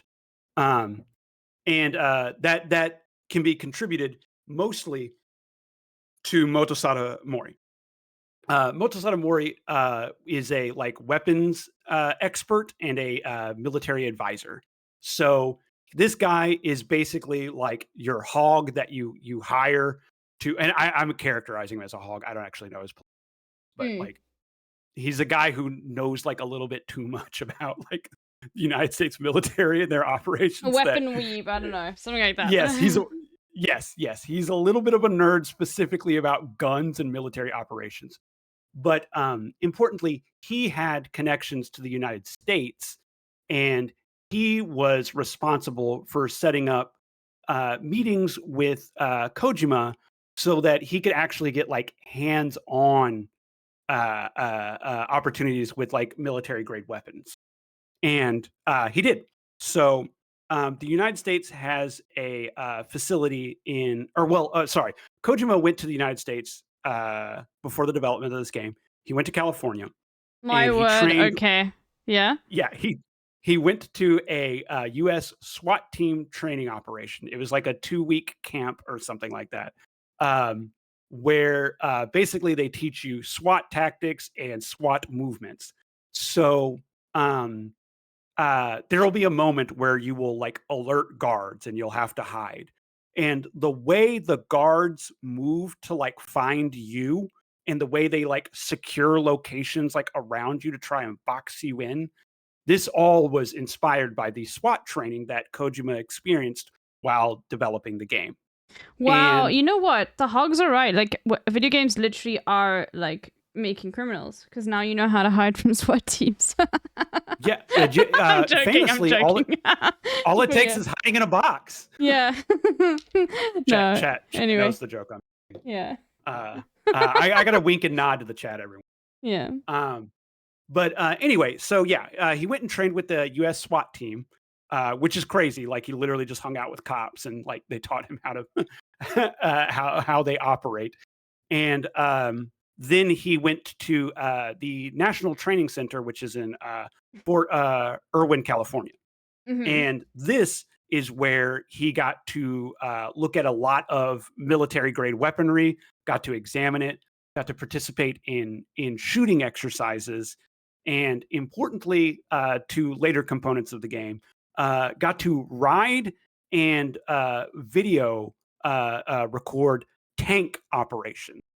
There are tanks in Metal Gear Solid, and this is where he learned about how they move, how they operate, the difficulties and the positions in which like a tank operates in. There are 2 vehicles in the game, and like this is important to both of them. But anyway, so this is where he initially got the inspiration for a lot of that. Then, whenever he came back to Japan, he continued this research with the Self-Defense Force, which is absolutely like the most like goofily named like organization in Japan. They're ostensibly Japanese military, but because Japan signed a treaty with America to not militarize ever again, they have a self-defense force, and I say that with big air quotes. You know what I'm saying? Okay. Sorry, took another sip of water here. No stress. I get it. You're talking a lot. No stress. So this is where, like, if you have any sort of reverence or understanding of the like hand-to-hand combat, the guns, the military vehicles, all of the stuff that like goes into the like accuracy of any of this, Motosada Mori, his connections, and then Kojima and his he actually went with his development team. And also importantly, they continue this behavior for every single Metal Gear game. They did this for all of them. So there was always like a couple of weeks where they would set aside to go do like military training somewhere, so that, because importantly, these games don't all take place at the same time either. So they would have to learn, like go to museums to learn about older weapons if there's a Metal Gear game that takes place in the past. So anyway, this Motosada Mori and the training that Kojima and his team did is the reason why these games feel so good and the guns like look correct, sound correct, etc. Whenever we're playing these games. Okay, interesting.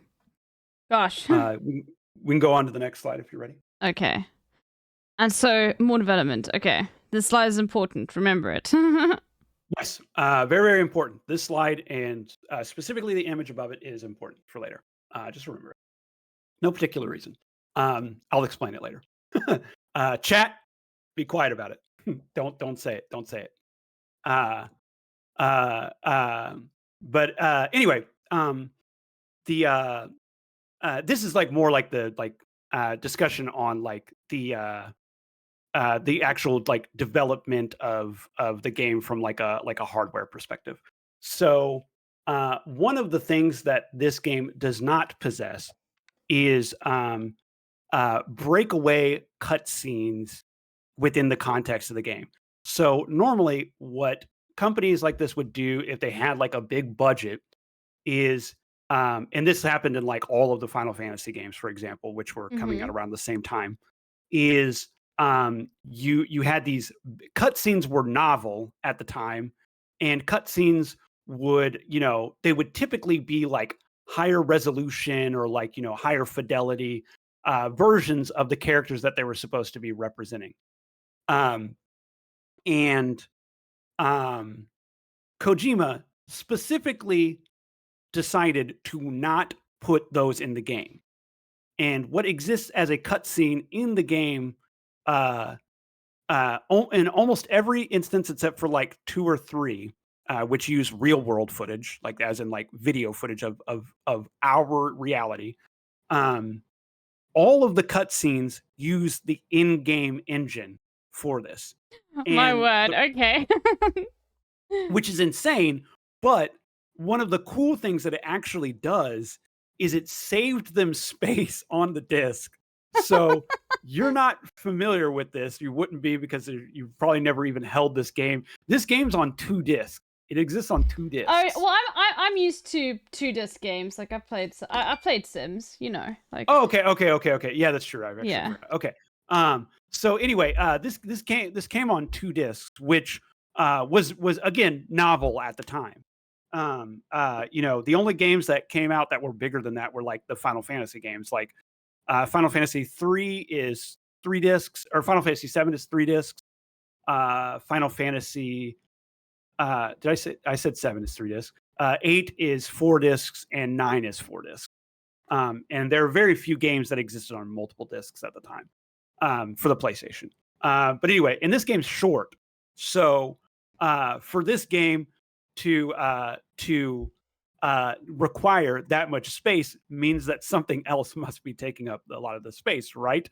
The thing that is taking up a lot of space on the disc is Snake, specifically his movement. They've made so many unique visual gestures for Snake that uncompressed, his movement data takes up almost the entire space on both discs. My word. Okay. Which is absolutely insane. It's absolutely insane. So basically, what they were forced to do was they had to come up with a new, like their programmers had to come up with a new version of compression data so that they could compress down the data for Snake and all of the other enemies and characters in the game so that it could fit on 2 discs. And that's how they got to 2 discs. They initially were trying to aim for 1 disc. 1 disc became impossible. So they went for 2. And also the reason why a lot of companies want to keep it to 1 disc is because if you are making a 2-disc game, you're quite literally doubling your production costs, right? Yeah, of course. I mean, a lot of the production would go into the actual like people making the game, and it's just. But yeah, you basically an extra disc is like expensive, I guess, in like the finals. Yeah. Physical production costs. Yes, your physical production cost is doubled if you're, and that's real money to a you know a capitalist company. They care about that. That's less money, you know, potentially going to the shareholder. So anyway, yes. So basically, they were able to figure out a way to compress the data such they had to develop a whole new style of data compression just so that they could fit all of the unique gestures from Snake along with everybody else in the game onto those 2 discs. And I believe that is it. Wow. Thank you. Ready to play the Metal Gear Solid? Yes, I am. Okay, so now, Oni, which one am I playing first? You told me what to download, so I don't know what the fuck they're called. They're all PC. It's all on the PC. I don't know. I'm gonna look at Steam real quick. Give me a second. I'm gonna pull up that Steam. whole deluxe edition, whatever, with everything that you asked me to get, was I got that. The one that was like 1,000 rand or something. Yeah. I'm looking at it because there's a couple of bonus things that they include on it, and I want to make sure I'm guiding you to. I downloaded everything. Okay, that was amazing, by the way. So thank you so much. Let me just add a marker /marker, and we will play. Master Collection Volume 1. That's what you purchased, right? I have no idea. Hold on. Let me just open my Steam. Or yeah, you can show me even if you would like. Look at my library. I'm just gonna type in Metal Gear, and then it should just come up. Metal. Okay, I have Metal Gear Solid 2, Solid Snake, Metal Gear Solid Master Collection version, Metal Gear Solid 2, Sons of Liberty, Metal Gear Solid 3, Snake Eater, and Metal Gear Solid Master Collection Volume 1 bonus content. I have all of those games. Give me like the first 3 of those again, real quick. You want a screenshot? Hold on. Yeah. Just send me a screenshot. That's perfect. Well, the reason why there's going to be included in the bottom. Hold on. In fact, no, let me just share this with you. Actually, no, I'm just a bit. You know, I can share this with you. Let me show you the screen. You don't need to stop streaming this. You can just see here.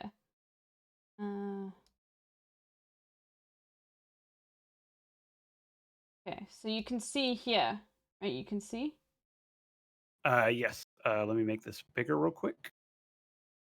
You want to play a Metal Gear Solid Master Collection version. That is the Number one. that is the first one. The reason why I asked about this, by the way, is because there have been multiple releases of Metal Gear Solid, the first one, where they've like added or taken away certain stuff or changed how it works or whatever. So I wanted to make sure you were playing the correct like version of Metal Gear Solid 1. So we're that starting is with basically number 1. Yep. And if you enjoy it, like I said, Metal Gear Solid 2, one of the best games of all time. No, So, definitely. I mean, I definitely will enjoy it. It's just about. So I'm just wondering, should I start it today? I definitely want to. Or would you think I should start it tomorrow? What do you think? It's up to you. You can the game offers like you can save anywhere in it. So like if you decide like you want to like do something else or whatever afterwards, like I'm not like this is all you now. So okay. No, I'm just thinking it might because a lot of people might be like, okay, LB's gonna play Metal Gear Solid today, so I could play it before his song goes live. But I do sort of want to get into it, What do you think, chat? Do you want me to play it now? Hold on. Oh fuck, I closed everything by mistake.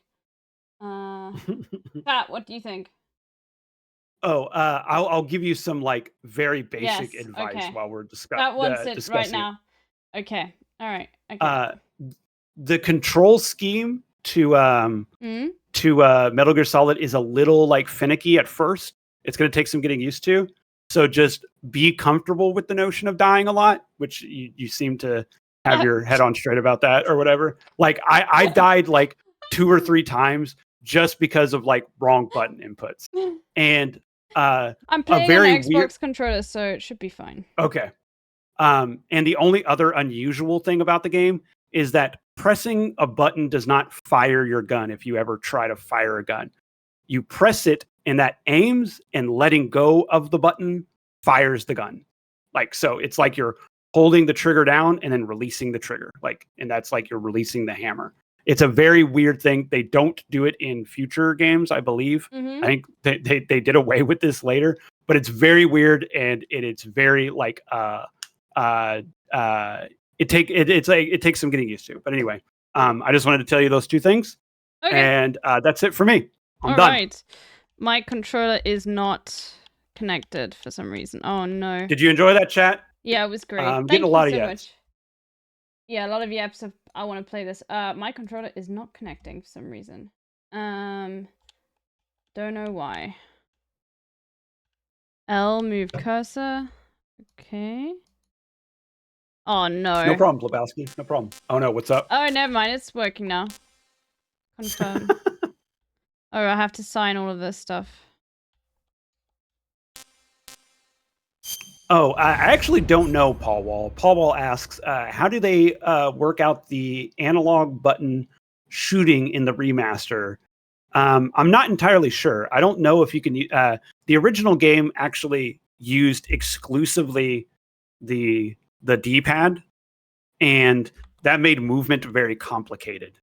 And I realized later on that if I played the Master Collection, perhaps that they would they allow you to use the analog stick. I was playing like on the original like ROM for the game. Anyway, I guess I'll hop off if you don't have any questions or whatever. No, I've got it open. I've got Metal Gear Solid. Yes. Okay. I'm getting in. Okay. All right. I'm gonna hop off here then. All right. Thank you so much, Odie. This was great. No problem. I'm gonna get into it right now. For some reason, it's also like not full screen, which I'll have to. You should be able to make it full screen. That, yeah. All right. Hold on. Take care, chat. All right. Bye. Bye. All right. Let me just figure this out, chat. I want to make this full screen quickly. Because it's not full screen right now, which is very annoying. Hopefully there's a settings menu. Oh god, that looks terrible for you guys. Okay, that looks even worse.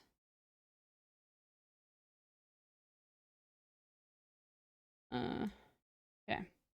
That's fine, but it's okay. All right.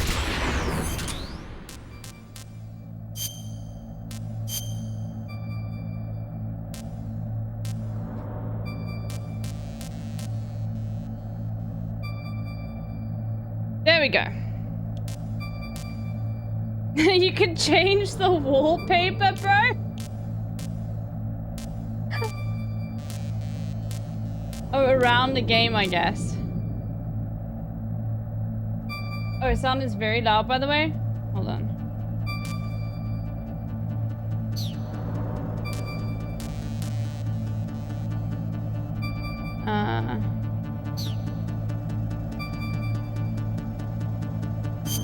Oh, B is select. Okay. Is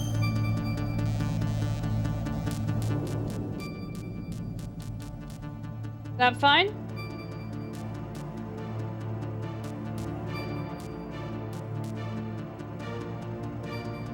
Okay. Okay.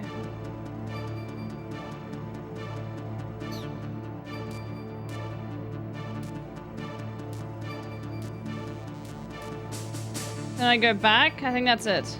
Okay, everyone.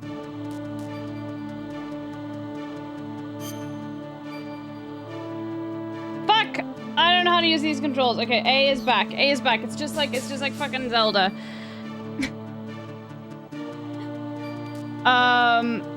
Okay, A is back. There we go.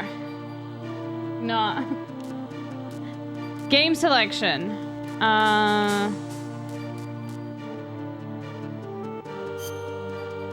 I don't know what I do. What I'm supposed to choose here. We got the Tactical Espionage Edition. Top one. Okay. You guys ready?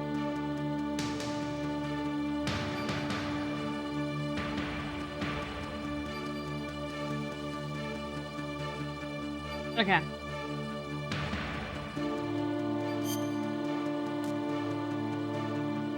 I don't even think I can choose these. They're blocked out. Okay.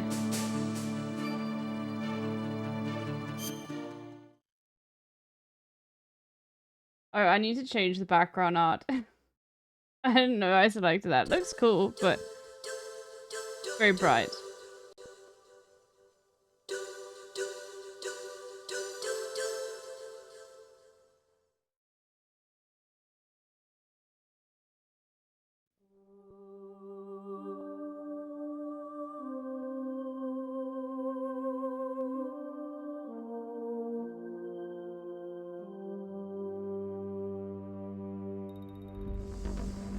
Alaska, Bering Sea.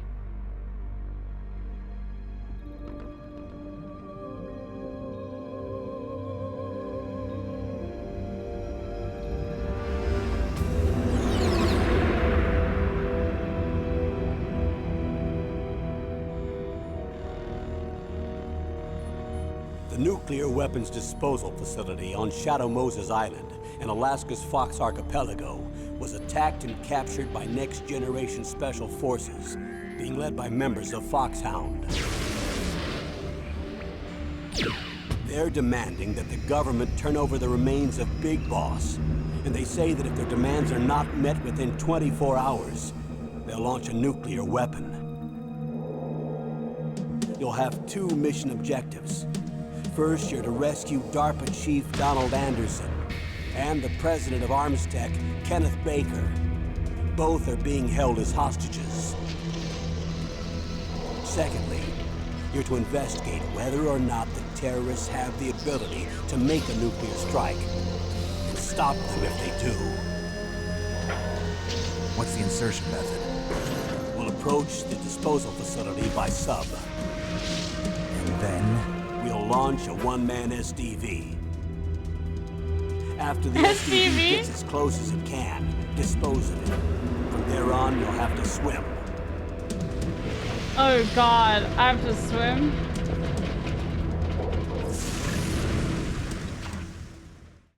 Yeah, I want to change the background. High-Tech Special Forces Unit Foxhound. Your former unit, and one that I was a commander of. So they're still around. There are 6 members of Foxhound involved in this terrorist activity. Psycho Mattis, with his powerful psychic abilities. Sniper Wolf, the beautiful and deadly sharpshooter. Decoy Octopus, master of disguise. Vulcan Raven, giant and shaman. and Revolver Ocelot, specialist in interrogation and a formidable gunfighter. And finally, in charge of them, Foxhound squad leader, Liquid Snake. Liquid Snake? The man with the same codename as you. The nuclear weapons disposal facility covers the whole island. I'll instruct you by codec after you reach your target. Anyone going with me? As usual, this is a one-man infiltration mission. Weapons and equipment OSP? Yes. This is a top-secret black op. Don't expect any official support.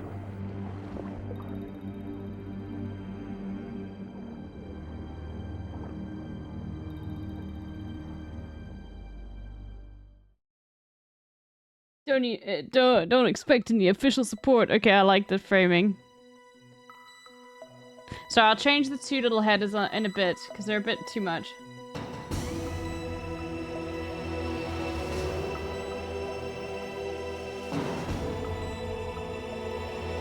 Okay, hold on.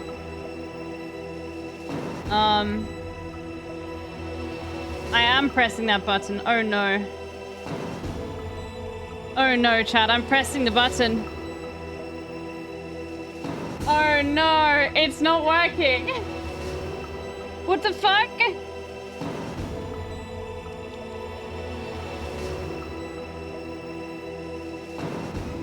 You select. Bro, I'm pressing the button, chat.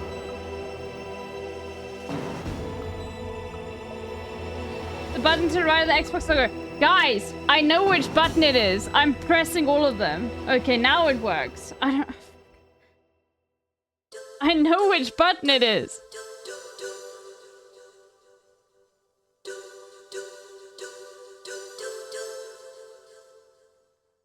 Come on, Bobby, let's go party. Yeah.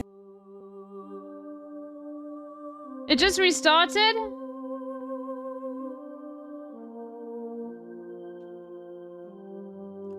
How do I exit? I don't know how to exit at all. Hold on, hold on. Let's just, hold on.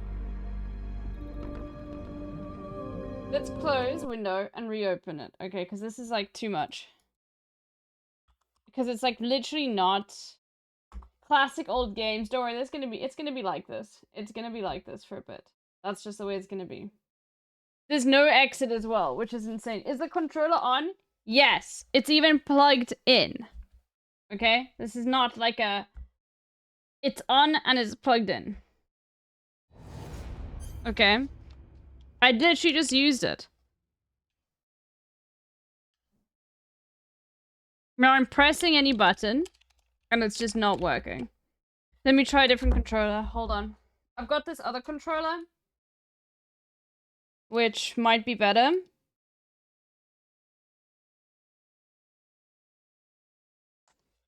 Hold on.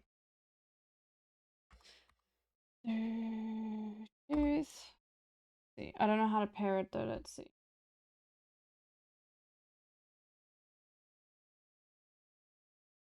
This is just how it's gonna be, you know? Sometimes it's like that.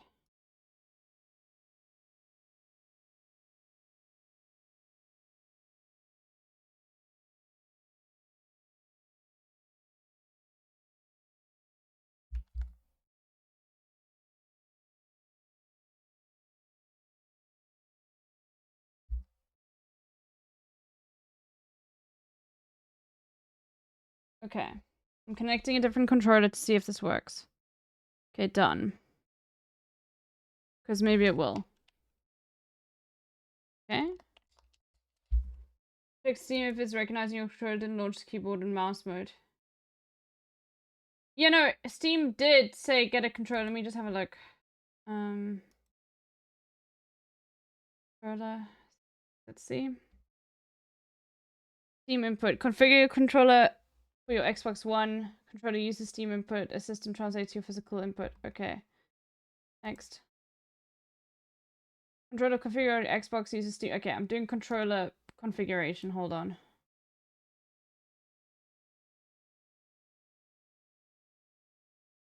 Okay.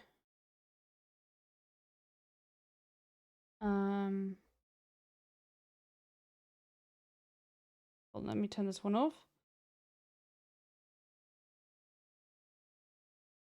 It'd be like that.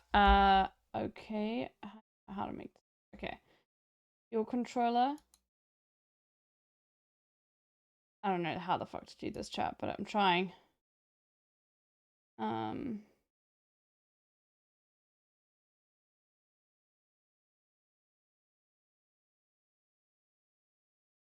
Yes, this is correct. Okay. Okay. Then it should work.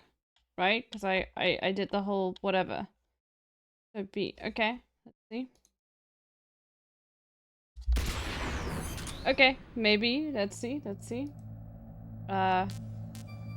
Options. Screen. Okay, it's windowed. I don't want it to be windowed. See, now it's working. Okay, wallpaper. I want it to be dark, so.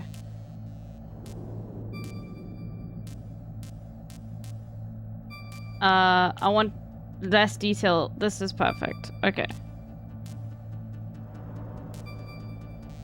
Okay, then we go. A is back. Cool. Hopefully it works, chat. We'll have to watch it again. Let's see. No, I mean, it's... Take your time. This is just the way it's gonna be.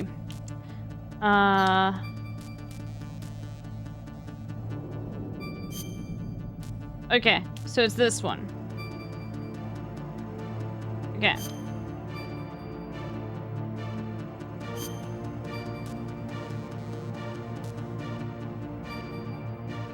Remove the smoothing. Okay, then I have to go back.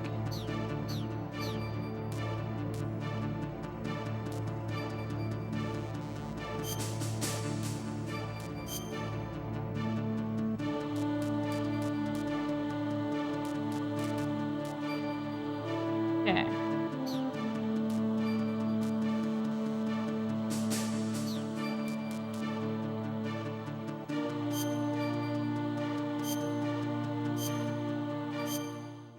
Hopefully it works now, chat. I don't know what to do if it doesn't work, because I literally, like, did, like, the button mapping.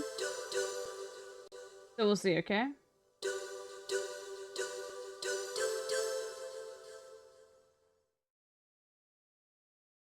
Otherwise, I'm gonna have to figure out why it isn't working.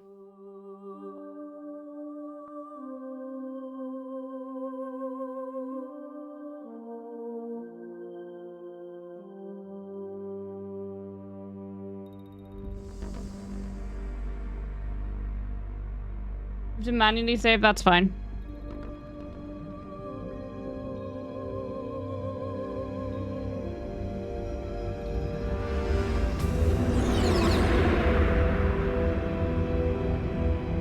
You should be able to skip this with start. Okay. I clicked it. Oh my god, it's working. Okay. Briefing. So people say I must do the briefing, right?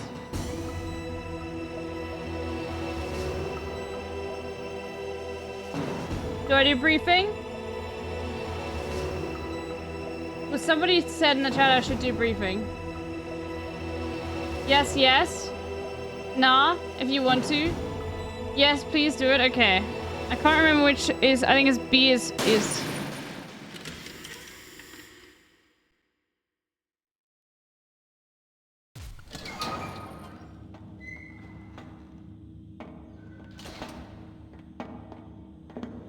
It's been a long time, Snake. I should have known you were behind this, Colonel. That's no way to greet an old war buddy, Snake. What do you want from me? I just invited you here so we could have a talk. Invited? That's what you call sending armed soldiers after me? Sorry if they were a little rough with you. But we've got a serious situation here. Only you can get us out of it. I'm retired from Foxhound. You're not my commander anymore, and I don't have to take orders from you or anyone else. You will take these orders. I know it. Excuse me. Who's this? Dr. Naomi Hunter. She's chief of Foxhound's medical staff, and an expert in gene therapy. Are you military? No, civilian. I've been sent here from ATGC. Pleasure to meet you, Snake. Don't worry, this injection won't hurt a bit. What's the shot for? What's wrong? You don't like shots? Snake, listen up. It all went down 5 hours ago. Heavily armed soldiers occupied Shadow Moses Island, a remote island off the coast of Alaska. What soldiers? Next Generation Special Forces, led by members of Unit Foxhound. Oh my god, the Zoomers. The They next presented generation. Washington with a single demand, and What? Oh, fuck. It's because the controller died. Okay. Because I unplugged it. Okay. Now it's plugged back into you. Sorry. Sorry. Okay. Fuck.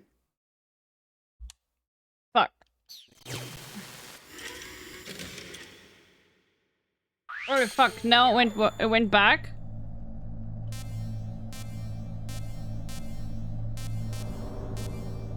Must I do all of them?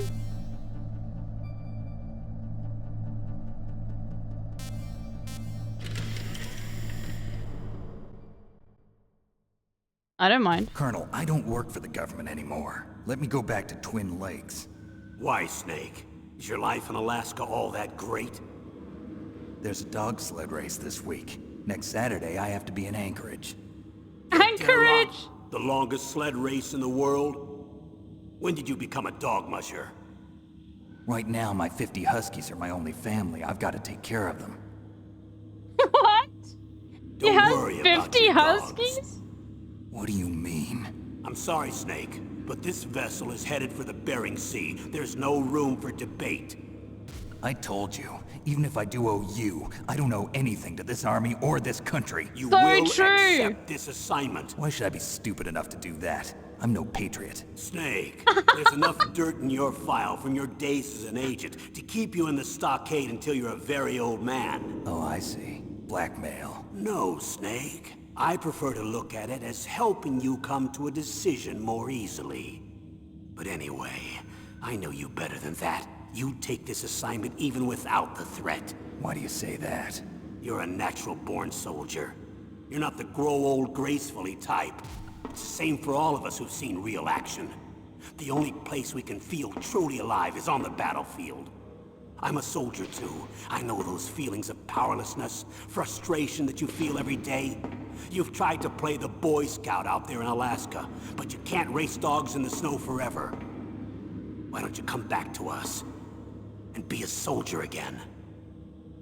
You think my life is some kind of a joke? Snake, I just want to give you back your purpose in life.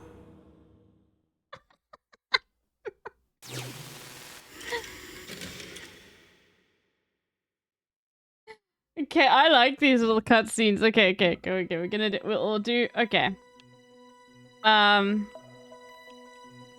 For why now the controls don't work again? This is gonna frustrate me so much. Now the controls don't work.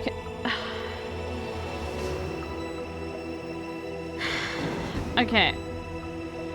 I don't know what the fuck, bro, is wrong with this. Unplug and replug? Yeah, but I need to take the batteries out then. Hold on. Because it's still got batteries in it. Bro, I'm gonna lose my mind if I have to do this every single time. I might need to look up for, of how to solve this, but let's just... Okay. Okay, resume game. Turn it on.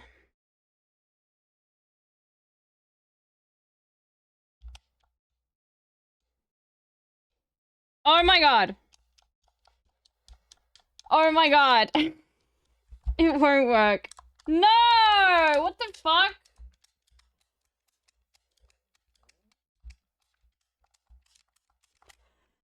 Okay, I need to figure out how to make this work. Hold on, sorry everyone. Metal Gear Solid Steam controller not working.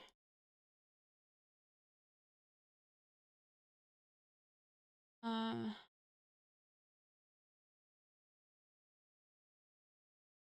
knew there's no keyboard support, but apparently there's no control support either. I can't get the terms on the screen. My controller is detected what gives. Has anyone encountered this issue?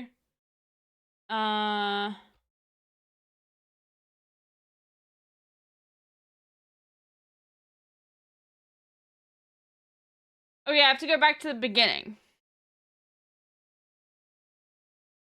Check if it's still recognized on Steam. Will these games get the controller input from Steam? Yes, it is. It came up immediately saying use a controller. Okay? So it's I need to enable the Steam input basically. That's what they're saying. Hold on. So now I need to close the game again and open it up because there's no way I can go back.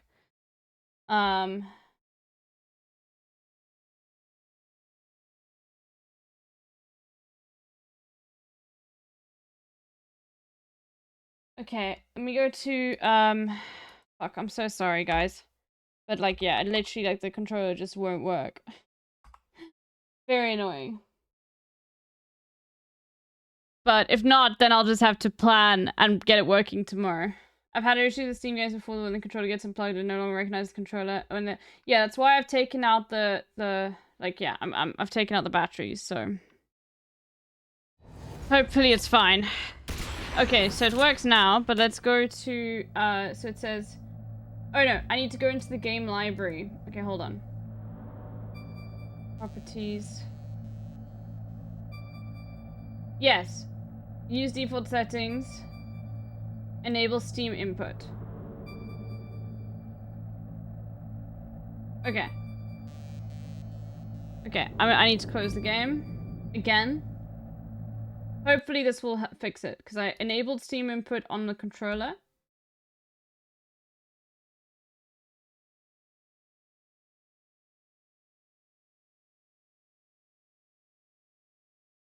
Okay, I enabled Steam input. Okay. This is what, I mean, like, yeah, the classic Steam. And you know what's so funny is you could probably just play this much more easily on an emulator, but whatever. Okay, Metal Gear. Solid.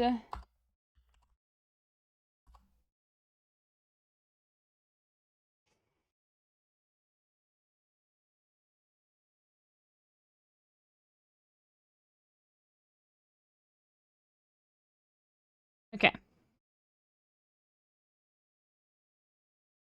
Okay.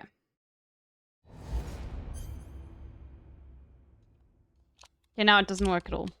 Oh my god, now it doesn't work at all. Oh my god, I'm gonna lose my mind. Okay, I'm gonna lose my mind. I'm gonna lose my mind. I'm actually gonna lose my mind. Okay. Turning controller on and off.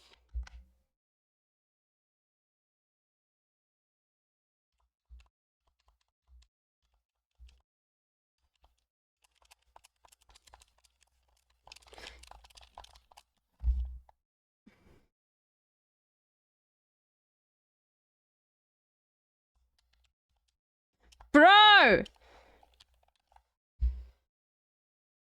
Okay.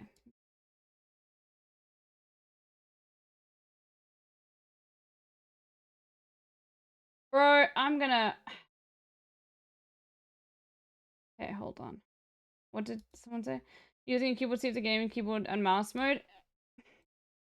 I have Steam input status enabled per game override. Okay. I'm gonna say use default settings again. Maybe we disable Steam input.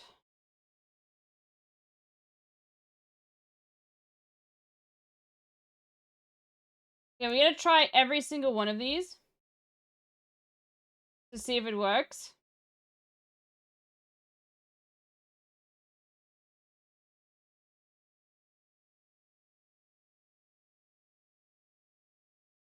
Yeah, I know. That's Clash. I've seen that. That's exactly what I was looking at. Okay, it was default. Then I enabled Steam input. Then it didn't work. So now I'm disabling Steam input to see if that's the reason why the entire time it hasn't been working. Yeah. No, I see. I know. God, why can't they just why is it so difficult to make things like this just work, bro?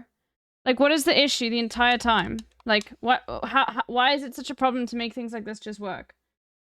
Why does it always have to be a fucking struggle?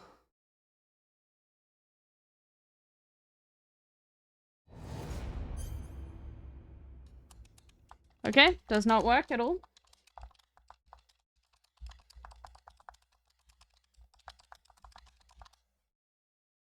Okay. Close the game again. So it looks like a Steam input has to just be set as default. Oh god. Okay, view controller settings. Try pressing keyboard buttons.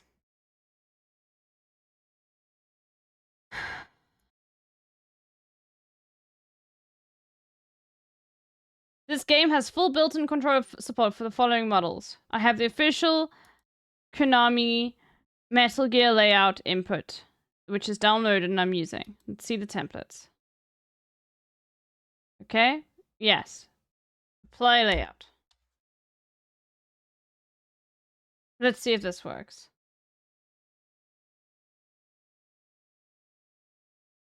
There's also a template for... Okay, I'm gonna try using the template. Maybe that'll work. No, it's not launching in keyboard mode. It's launching in... I can help you set up an emulator? No, but it's already got a built-in keyboard mapping. We don't need to... We can figure out an emulator another time. But if I have to set up an emulator, I'm not doing it... I'm doing that tomorrow morning. I'm not doing that right now. Because that's like fucking nightmare shit.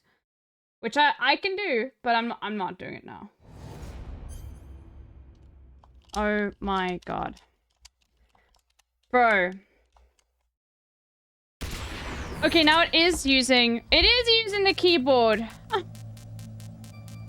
Why?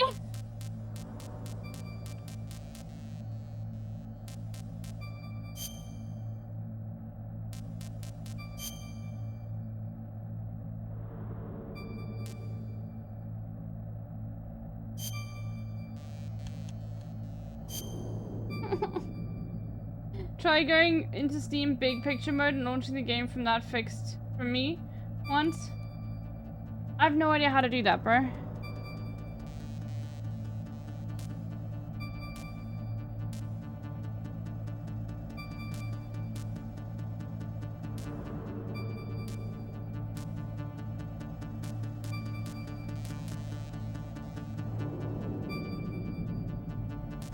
Like, I don't know which one is controller.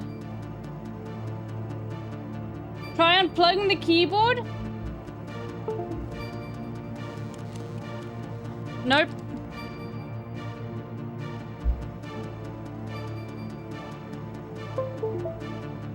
And also I selected the key. Okay, hold on.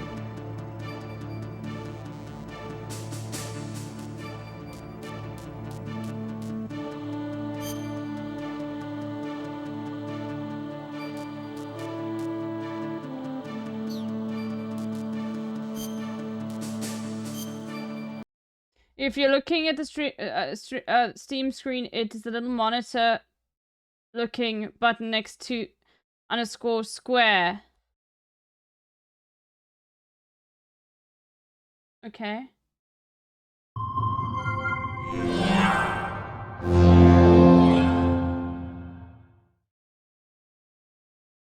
I don't like this though.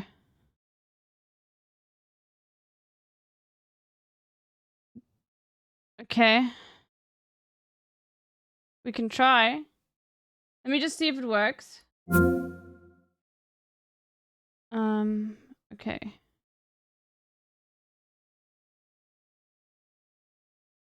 I don't really like using big picture mode, but okay. Okay. Okay.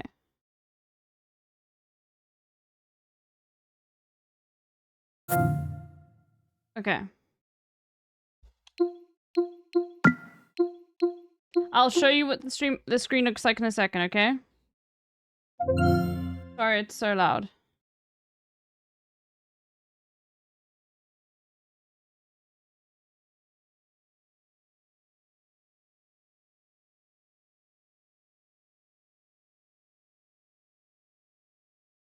Oh, it connects automatically. Good. Okay, that worked. Okay.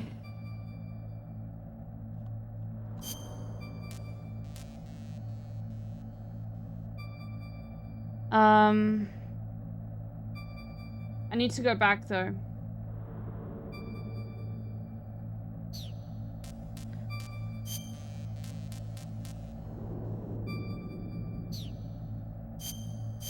You'll see why. I don't know which one's which, bro. I don't know which one I'm supposed to be using. I think it's this. I think it's this one. Yeah. Yes, okay. Yes, okay. Okay. Okay, hopefully it's fine now. What's my controller? I've got an Xbox One. It should be perfect. And I've got like an official Xbox controller too. Okay, so there's no even fucking issues with that.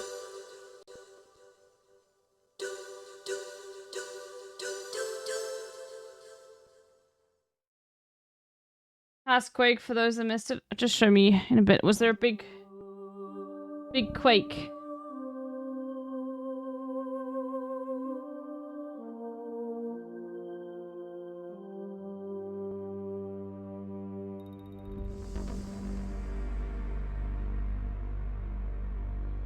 Okay, I'm gonna skip this. Okay. New game. Okay, game level. Should I just go normal? I don't want to do hard, bro.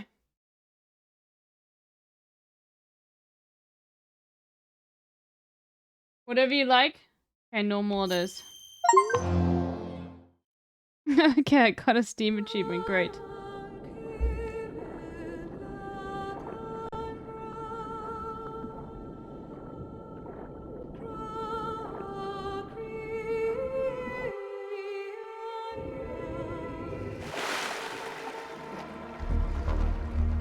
Yeah, it was the big picture mode that worked. So thank you so much, Kaz.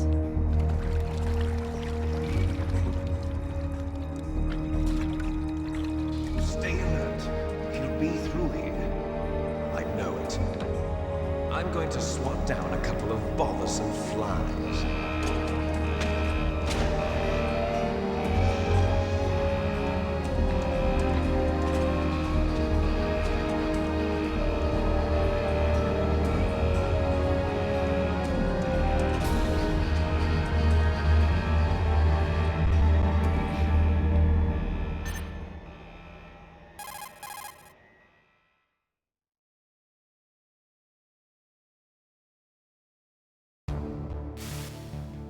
This is Snake.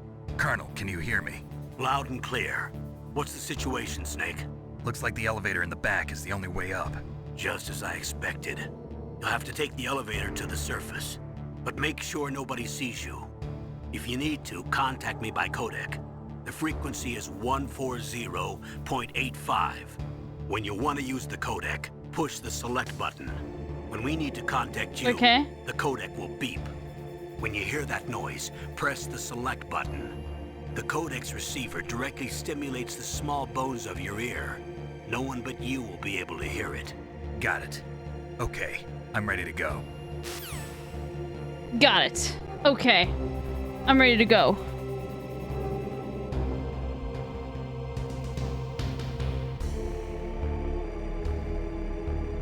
I don't know how to crouch.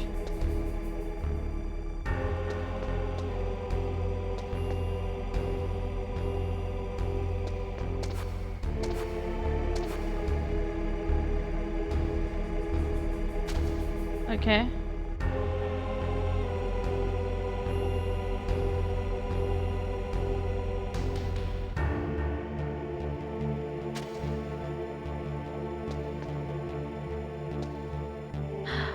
Okay. Does that thing actually move though? Oh, it does.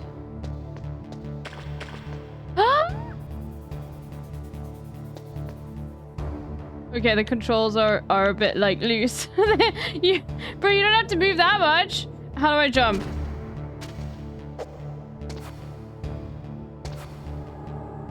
I have no idea what I'm doing. Is this jump?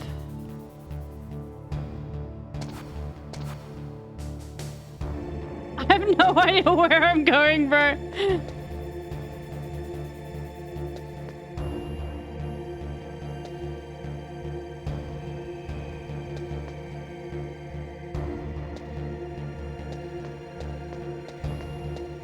That was so fucking close, bro.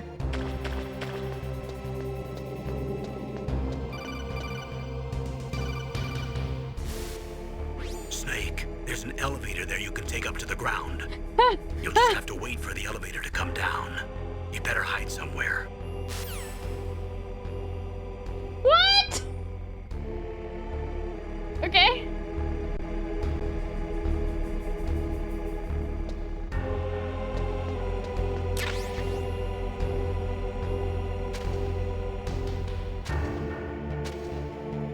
But I can't move it. I can't see anything.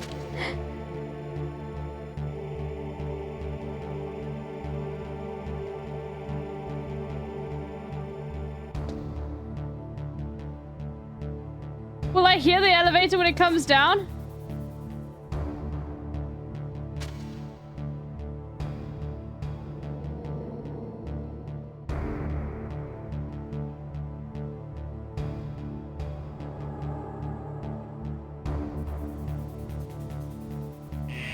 No! I got seen! Wait, no, that's the elevator. Okay.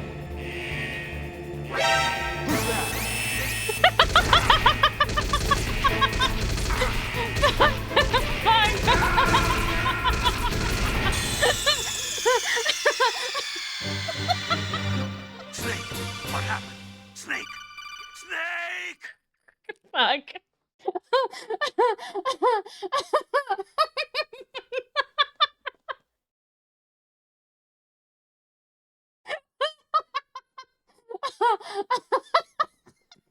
Bro, I'm panicked so hard.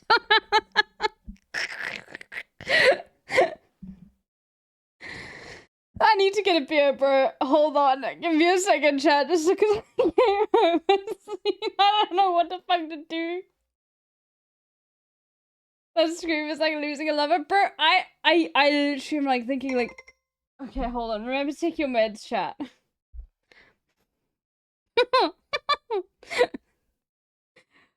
Okay. Oh god. Okay.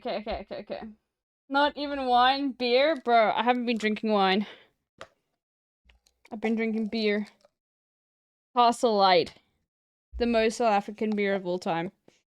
Okay, I'll be back in a second.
Black Label is the most sold beer in South Africa.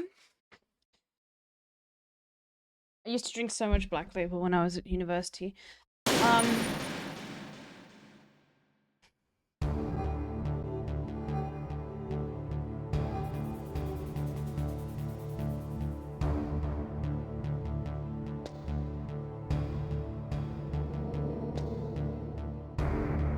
Okay.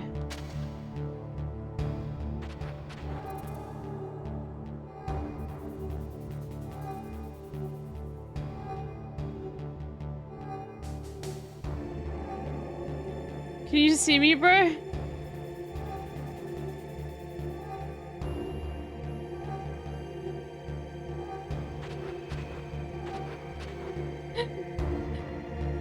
Oh my god, I'm so scared. Okay, I'm so scared. I'm gonna fuck this up so much, chat. I'm so sorry.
Okay, I did that. Fine. Alright, I did it. Fuck.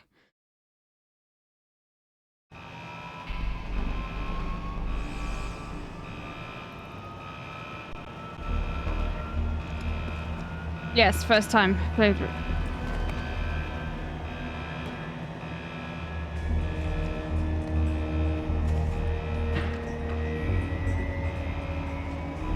How do you save the game?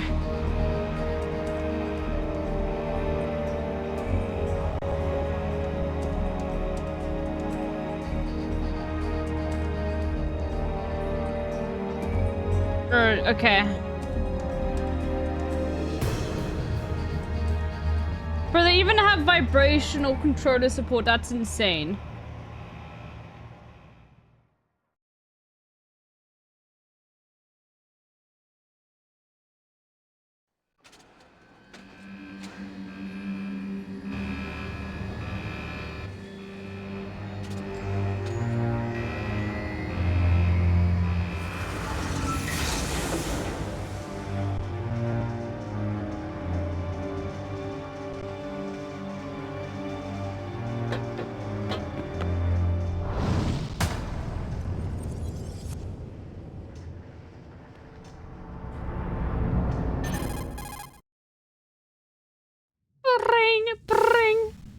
It's Snake.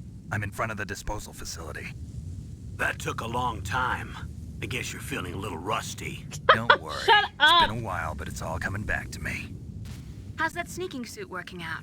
I'm nice and dry, but it's a little hard to move. Bear with it. It's designed to prevent hypothermia.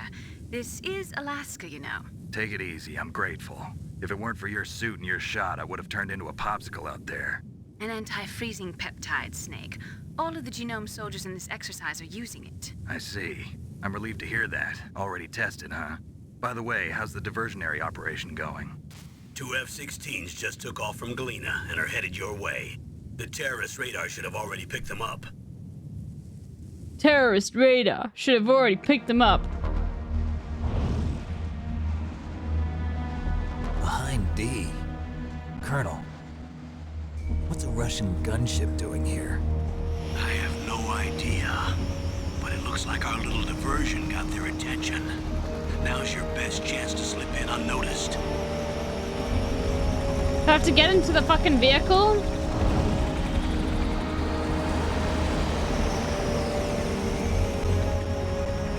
No.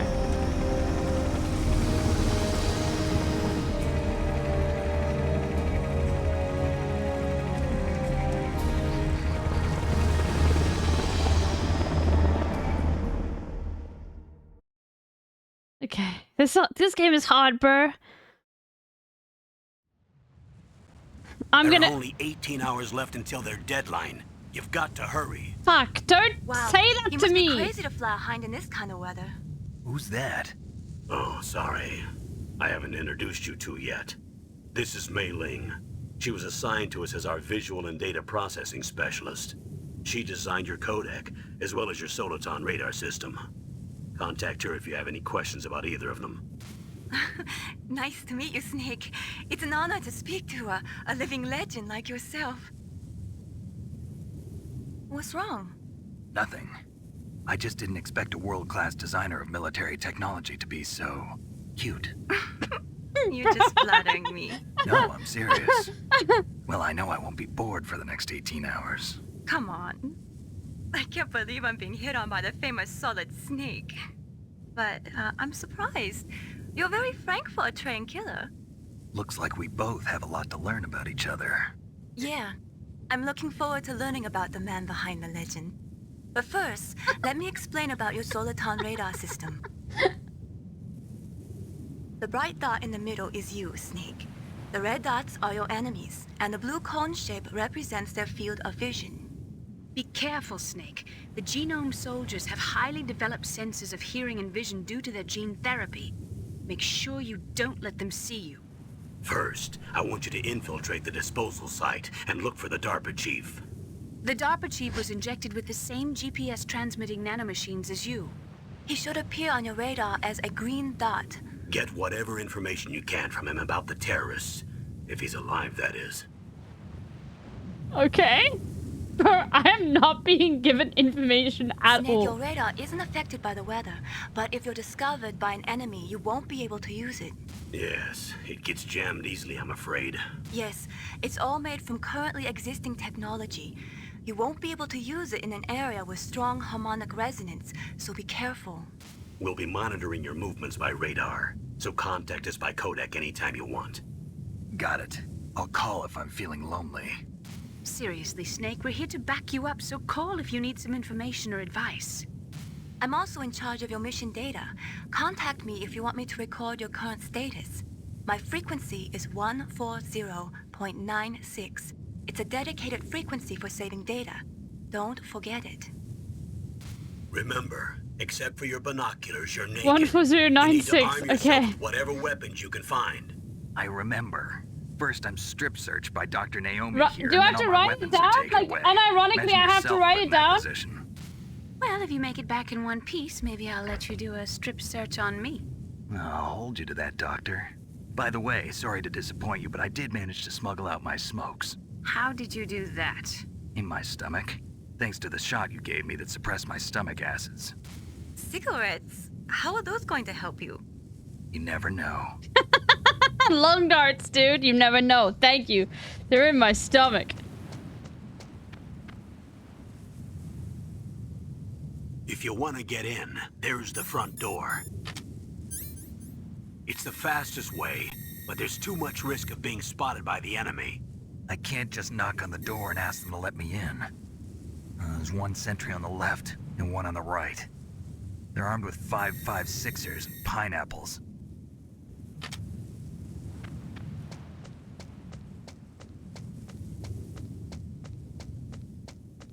Yo, this motherfucker is like... What about the air duct near the door?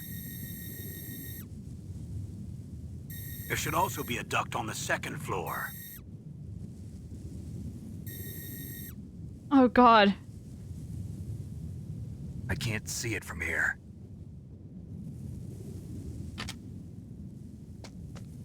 I'll let you decide the best COA.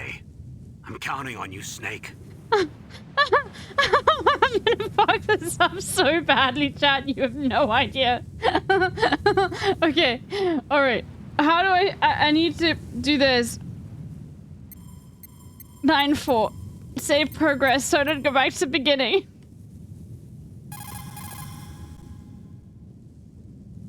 What?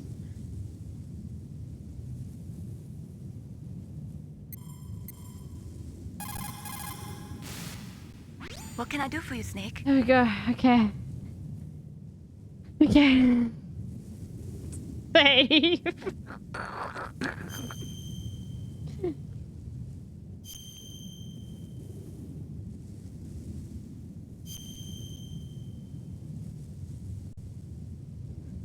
Okay.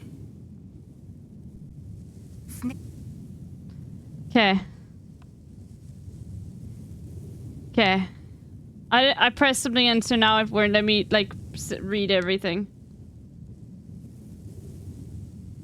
Okay, yapping, bro. No, no, no. Oh, fuck. What can I do for you, Snake? Talk to you later, Snake.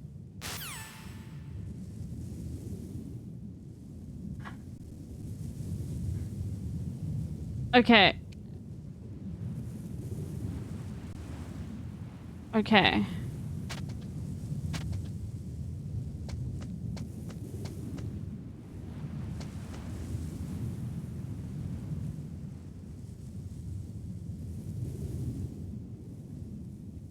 I can't remember where I'm supposed to be going, bro, at all.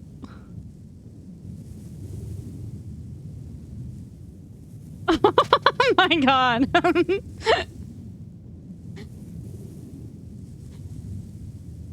I'm meant to vent, bro. I know. Okay, let's go this way.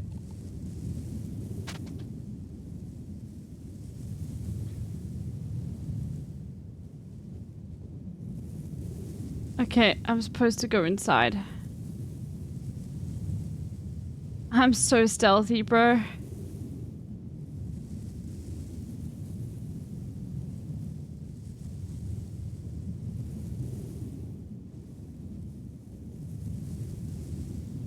Shit!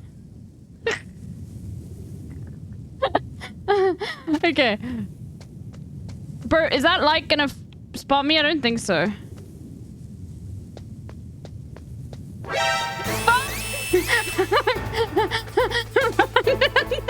The fucking vent, bro.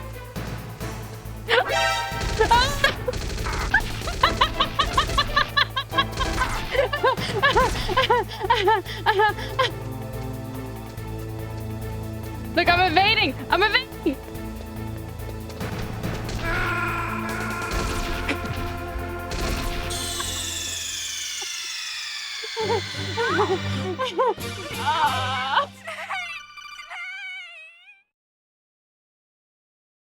Oh god. Found a secret for next time, bro. I'm sorry. This is gonna be really bad and you guys are gonna be like, what the fuck?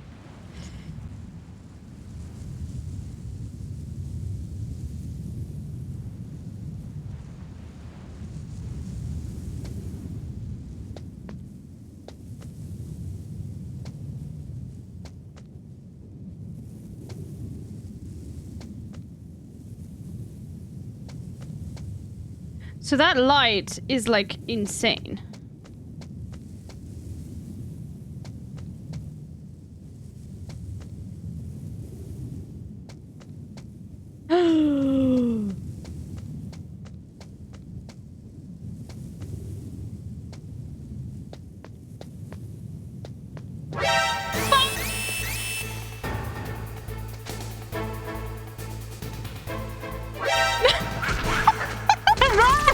Run!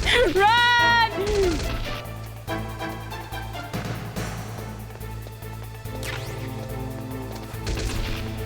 Leave me alone, bro.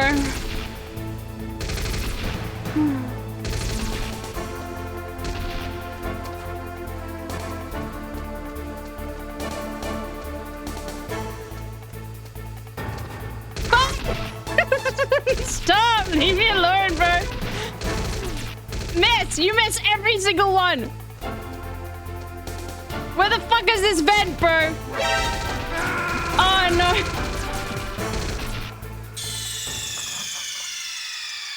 Stormtrooping. Are you okay? Snake?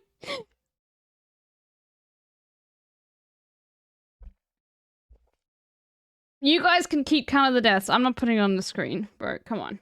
Define stealth.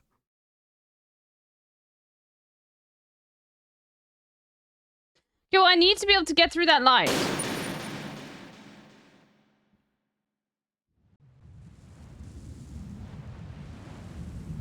Okay, so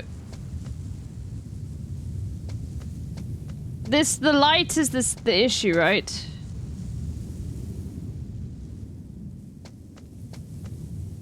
So I have to actually move back with it, I think.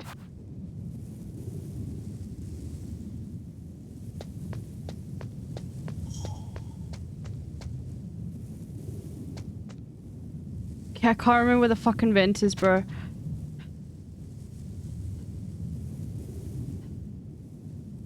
Okay. I remember where the vent is.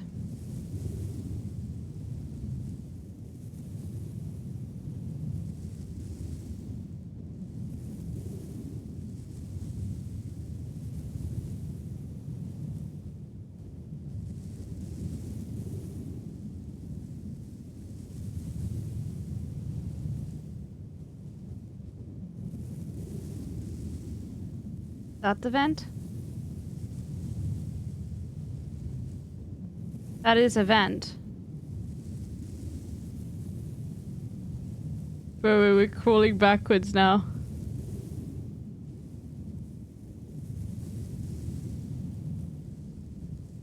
Okay. Pull underneath the car, bro.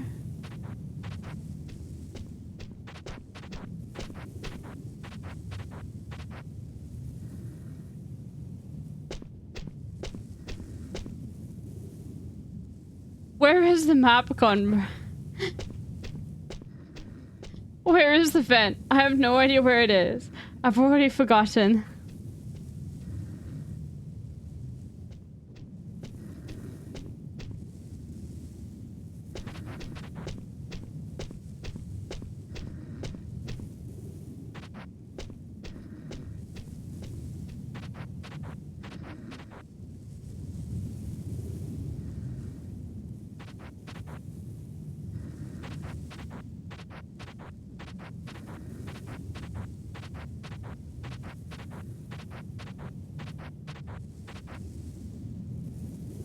I'm not scared to say anything.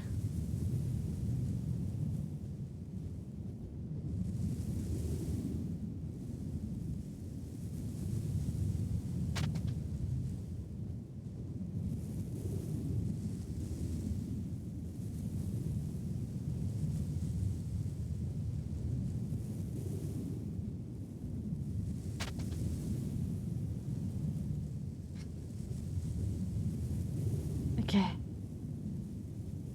Where's the fucking vent? That's the front door, right? Fuck, where's the fucking vent?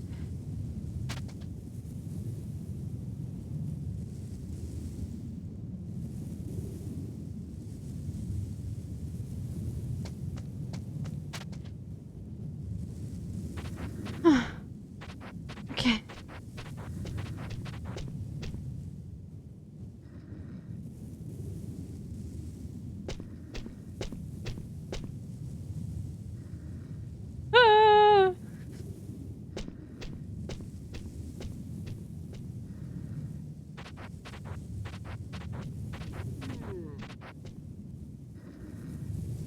Ah!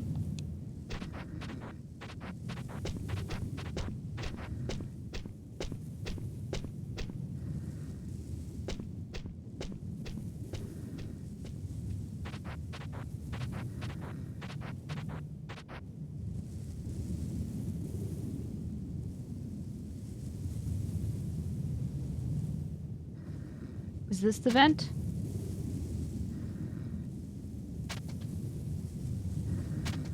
Bro, where the fuck is the vent? I've got no idea where it is. I've completely forgotten.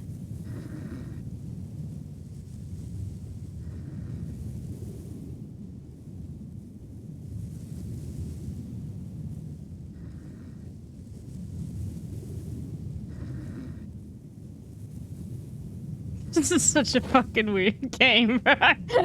Crawling backwards, dude. Oh god, that's funny.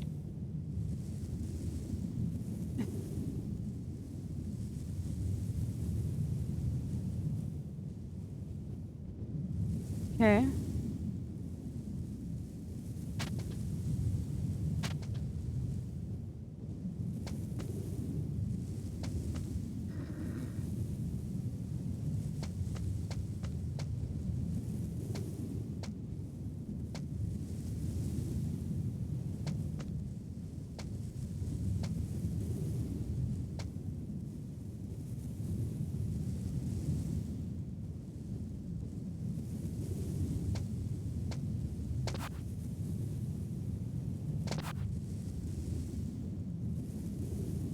Bro, there's no way.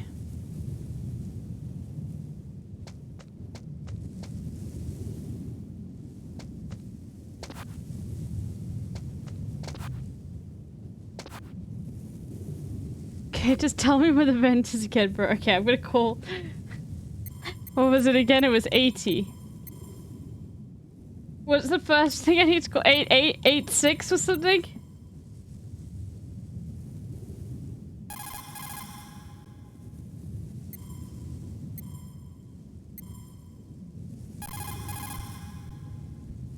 If you press down the codec.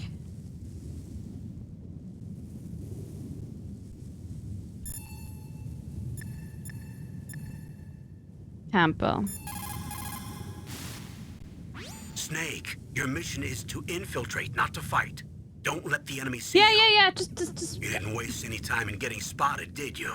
Too bad. Looks like your cover is blown. Proceed with extreme caution. First, you've got to rescue the DARPA chief. Infiltrate the building in front. Look for some way to get in. Okay. No. Snake.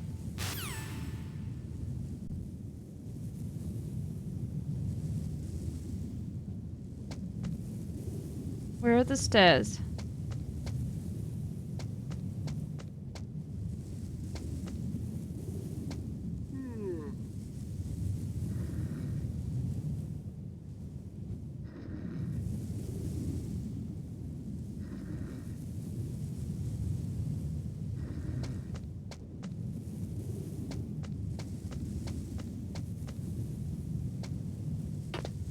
Oh.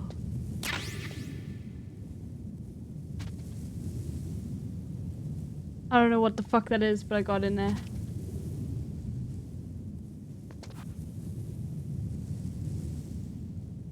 Have a gun now? I don't want to fight, bro.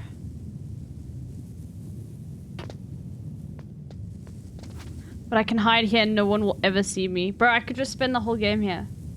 No one will ever see me.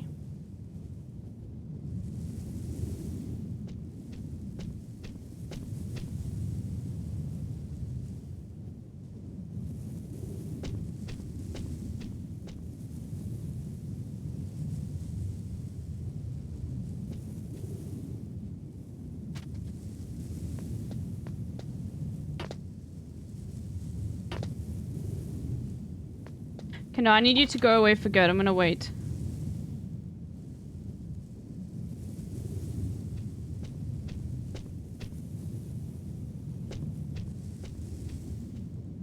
Okay.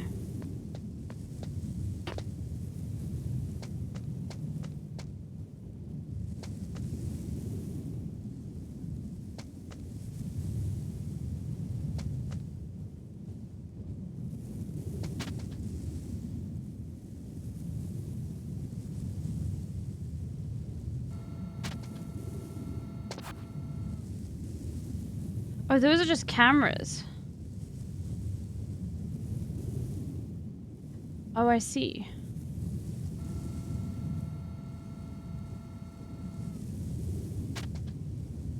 A surveillance camera? Oh, I thought there were people.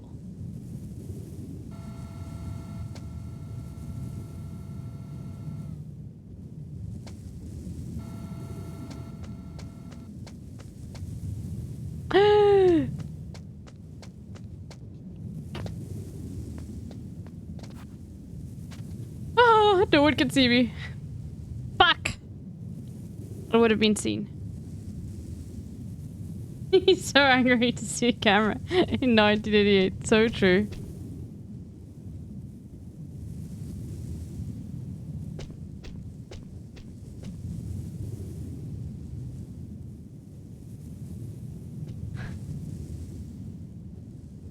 Fuck.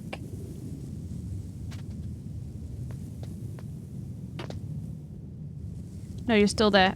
You're still in fucked off. Okay.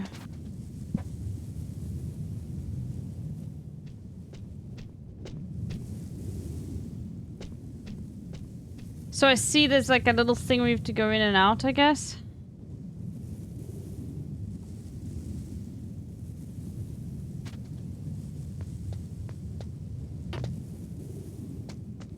Ah!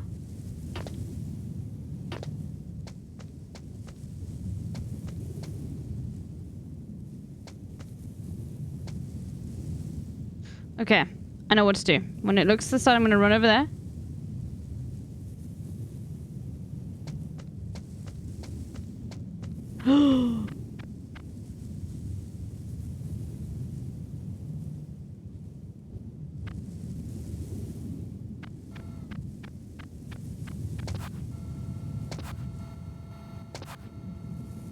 You won't see me here.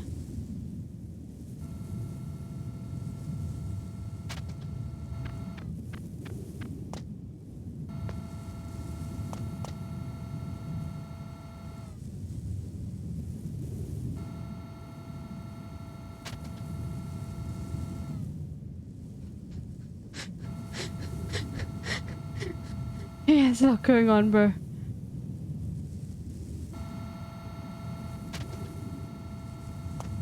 Okay, get the fuck in there.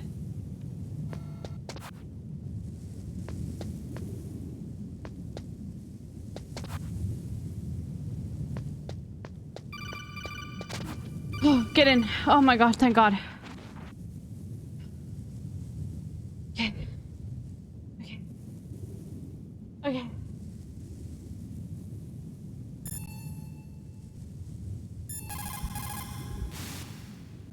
Good. You've got yourself a weapon. To use it, first hold down the R2 button to enter weapon mode. Then select the weapon you want with the directional button. After you've selected the weapon you want, let go of the R2 button to exit weapon mode. The weapon you selected should appear in your hand. To use the weapon, follow the directions displayed in the window. If you use the R1 button, you can equip your weapon more quickly. While you're barehanded, press the R1 button to equip the last weapon you used. Okay. Press the R1 button while you're holding a weapon to be barehanded again. Don't fire your gun needlessly, or you might be discovered. If you had a gun with a suppressor, it would be a different story. If you have any questions about weapons or equipment, you should ask our military analyst, Nastasha. Her frequency is 141.52. Okay. 141.52. I'm gonna forget all of this, bro. Like, all of it. But I guess I'll just quickly call it now.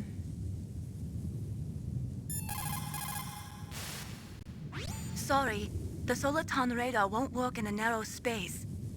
Too much harmonic resonance. The radio waves produce interference and we can't analyze the topographic data. Try to hang on until you get to a more open space, okay? Save!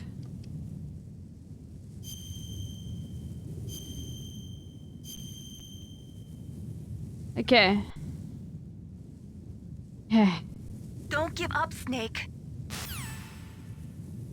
So what was that frequency?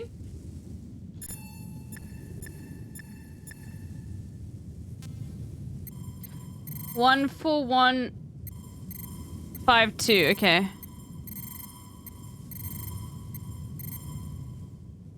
Okay. This is Nastasha Romanenko. A pleasure to work with you, Solid Snake. You're the nuclear specialist that the Colonel mentioned? That's me. You can ask me anything about nukes that you want. I am also a military analyst, so I have an extensive knowledge of weapon systems as well. They asked me to participate in this operation as a supervisor from the Nuclear Emergency Search Team. I was happy to accept. We must not allow terrorists to get their hands on nuclear weapons of any kind.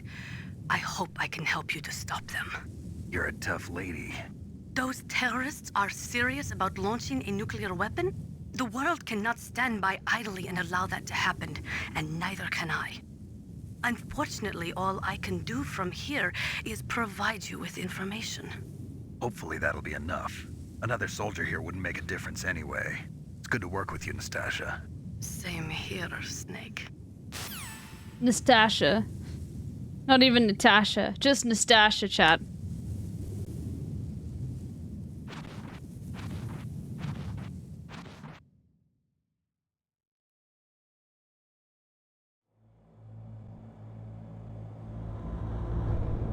You can call her nasty. Hello, Snake. I am hot Russian lady.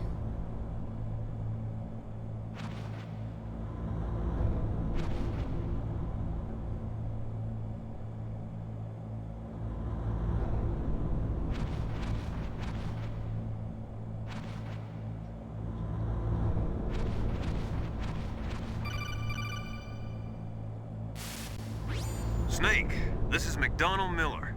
It's been a long time. Master, what are you doing here? I quit being a drill instructor, so I moved out here for some peace and quiet. I'm in retirement, just like you. Once in a while, I still help train the Alaskan Scouts. Passing on the skills to a new generation, huh? Campbell told me about the situation here. I thought I might be of some use. There's no one I'd rather have in a foxhole than you. Oh my god, are they gay lovers? I know lots about survival in a harsh environment. I've lived in Alaska longer than you, so call me if you have any questions about the flora or fauna out here. My frequency is 141.80.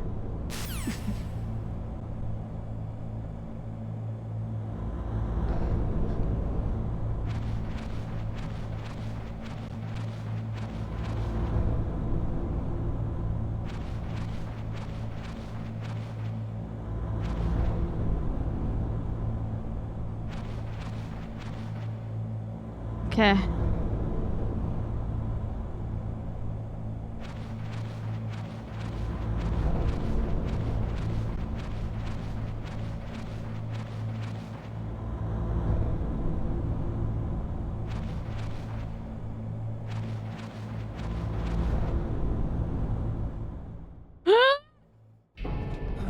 I moved the Darker Chief to the cell in the first floor basement. What about the vent shaft cleaning? They just opened the vent covers. They're about to start spraying for rats. First floor basement ventilation shaft. Shut those covers as soon as they're done spraying. Also, keep your eye on that woman in the cell. Don't get careless now. Woman in the cell? Did something happen? There's an intruder. Really? He's already done 3 people. He's killed 3 people? Yeah. See, he's using stealth, too. Stealth? I didn't kill anyone! There's an intruder besides me? Anyway, I want you to increase the security detail on the chief. Okay, hold on. Thank you, Sean Vince. Welcome in, everyone. Okay. I am in major stress right now. Okay. Welcome in. We're playing Metal Gear Solid. Okay. I've never played this before, so once again, please be respectful. No spoilers, please. I don't know anything about Metal Gear Solid. Well, now I know a lot about Metal Gear Solid. Because we did. But thank you so much, Sean Vids. For those that don't know Sean,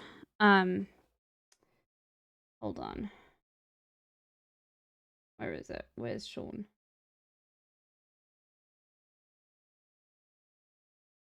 I'll be playing a stealth game like it's a horror game. It's so funny. Shut the fuck up, okay? Hold on. Come on, Bobby, let's go party. Every single time Sean raids, I have to do this. Okay, it's just, this is the way.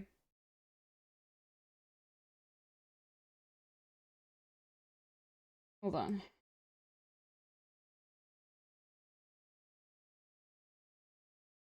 Mitochondria is the powerhouse.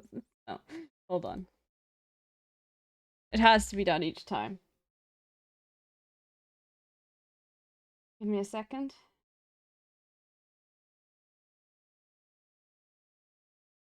Today, I'd like to talk about something that happened a few months ago. The event No, titled go back. Let Go back Women to the Speak. beginning.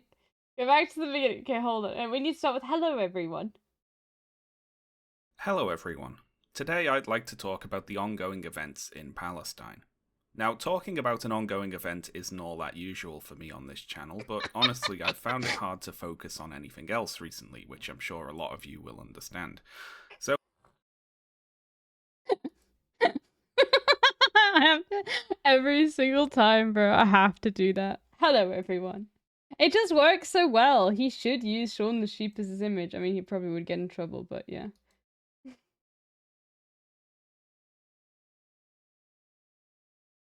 Anyway. Alright. What? Hold on. No! Oh my god, are you kidding me? Did the game, like... Fuck. I think if you click off the game at all, that's what the issue is. It's literally if you click off the game, then it just stops then it disconnects. Oh my god, that's so fucking annoying, bro. So if you click off the game at all... Oh, now I have to start from the beginning. Okay. Hold on. Yeah. Fuck. You say pretty recently? Yeah. I have to just close the game then. Okay, hold on. Then we have to do this whole thing again. Okay.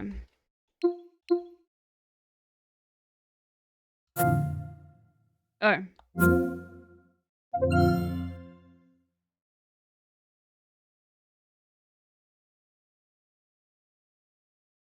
Every single time, it doesn't remember at all how I open it up. Probably just controller that got swiped. Don't know if you've tried reconnecting the controller.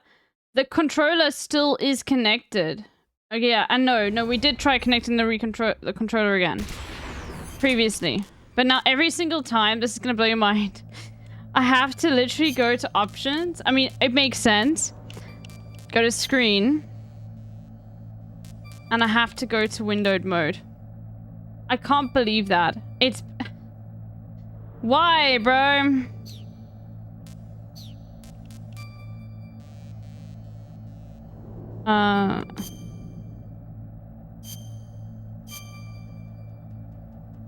I just think...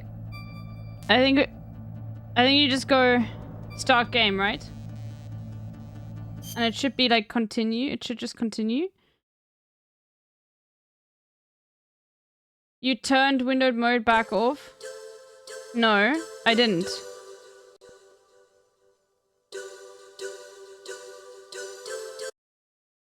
I did not, Kaz.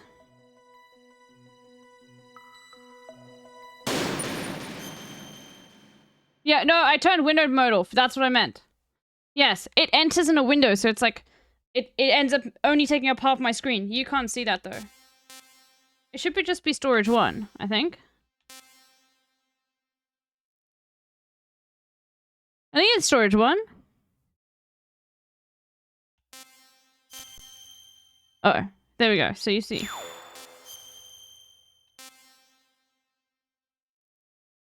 I don't know what any of this means, bro.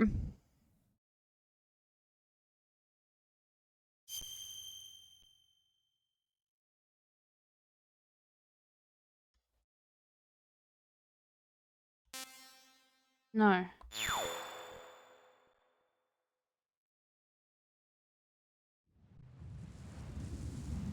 What?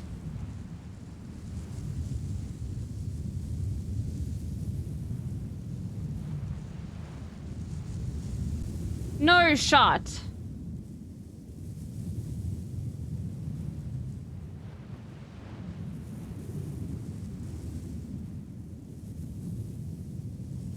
You didn't save after you beat the level? No, I did save. Okay, well. At least we know where to go now.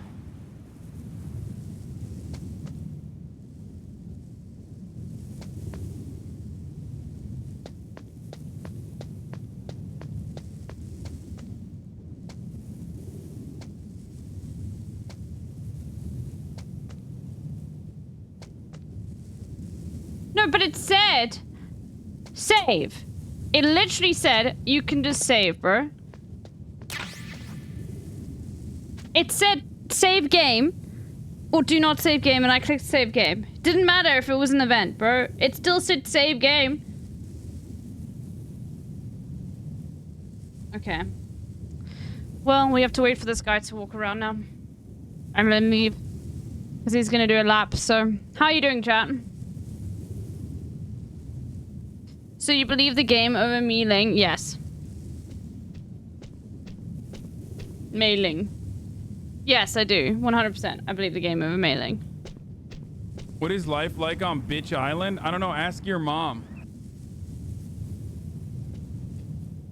Okay, you're gonna come back for a lap, I promise you. You're gonna come and ride up close to me. Yeah. I see you. I see you.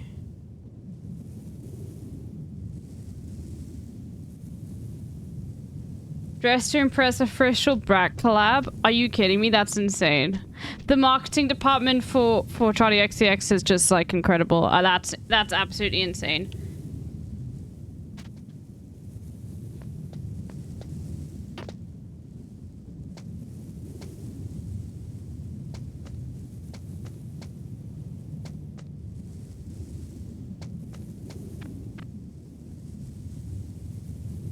A surveillance camera? No, come on. Oh, that was close.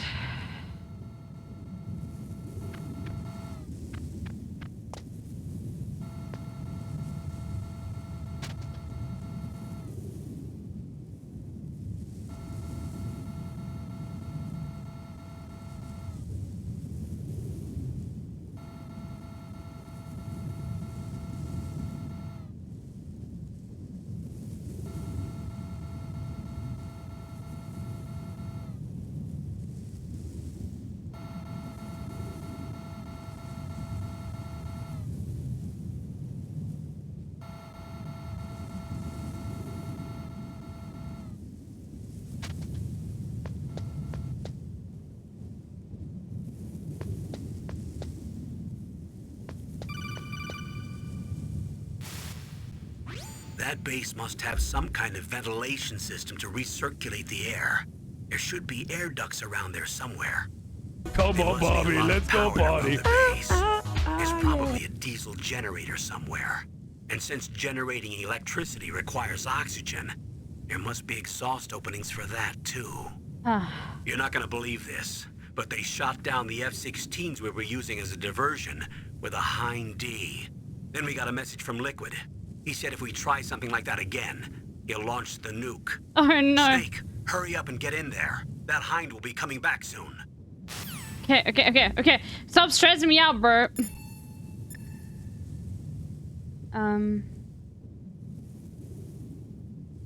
Yes. I'm not an event. What can I do for you, Snake? Thank you.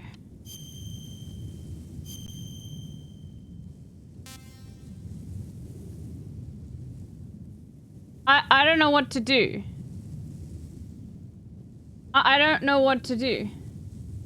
Can I, like, replace one of these? I don't know what to do. New file?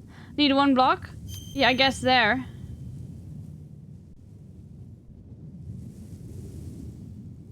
Okay. Snake, listen to what Lo Chi said. He who knows that enough is enough will always have enough. Just because you see an item doesn't mean that you always have to get it. If you don't really need it, think twice before you stick your neck out. It might not be worth it. 041 is your playtime, so I've been playing for only 41 seconds. That is not true! I have not been playing for only 41 seconds. Or was that 41 minutes? Okay, good. Minutes, good.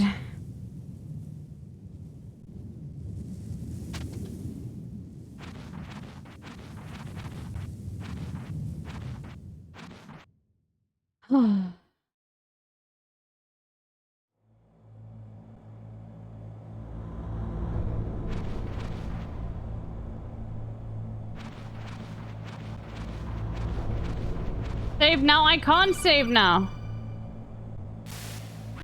Snake, this is McDonald Miller. I just It's been a long saved. time, Welcome, Parrot. What are You you doing can. here? I quit being a drill instructor, so I moved out here for some peace and quiet. I'm in retirement. Welcome, just Parrot. like I you. saved in the vent last time and Once it in a didn't while, actually I save. Still help train the Alaskan Scouts. Passing on the skills to a new generation, huh? Campbell Okay, told me fine. about the situation here. I thought I might be of some use. There's no one I'd It did save in the vent? Oh, I see. Okay. Well, I know lots Okay, about I survival understand. in a I see. harsh environment. I've lived in Alaska longer than you, so call me if you have any questions about the flora or fauna out here. My frequency is 141.80. Okay, I agree. Okay, I'll save.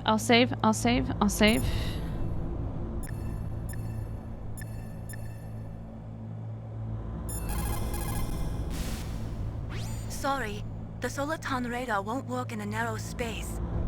Too much harmonic resonance. The radio waves produce interference and we can't analyze the topographic data. Try to hang on until you get to a more open space, okay? No, she's just talking about the fucking mini-map. That's what she's talking about. No, you can save.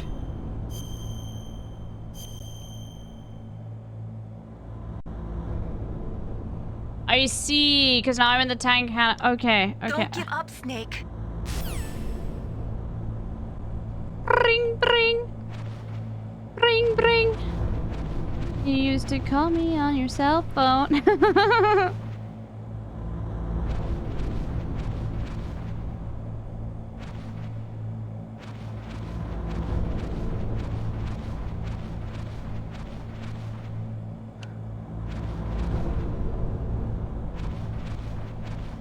Huh? What? I moved the Darker Chief to the cell in the first floor basement. What about the vent shaft cleaning? They just opened the vent covers. They're about to start spraying for rats. First floor basement ventilation shaft. Shut those covers as soon as they're done spraying. Also, keep your eye on that woman in the cell. Don't get careless now. Woman in the cell? Did something happen? There's an intruder. Really? He's already done 3 people. He's killed 3 people? Yeah. Say he's using stealth, too. Stealth? There's an intruder besides me? Anyway, He's using I want you stealth, to increase the too. security detail on the chief. Stealth, as if it's like a fucking weapon, bro. Okay, I need the bathroom. I'll be back in a second. Oh, okay.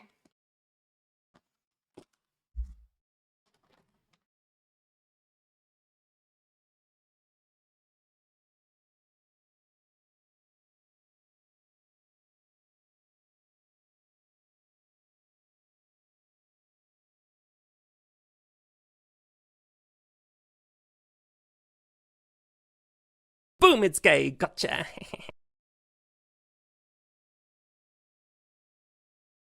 May Allah awaken the people and help them to see the evil doings of Israel and the United States. Today I feel gay.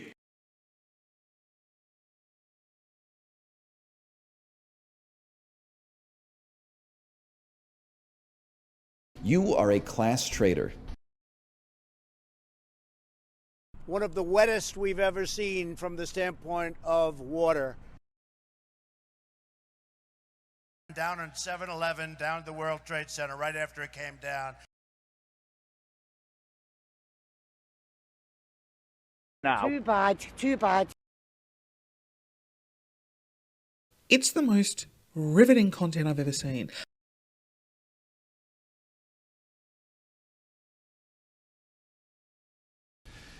Please clap.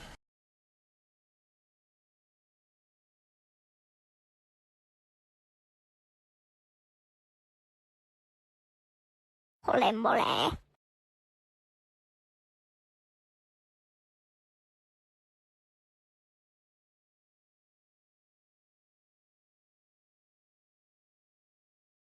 Help! Help! I'm being repressed! Bloody peasant!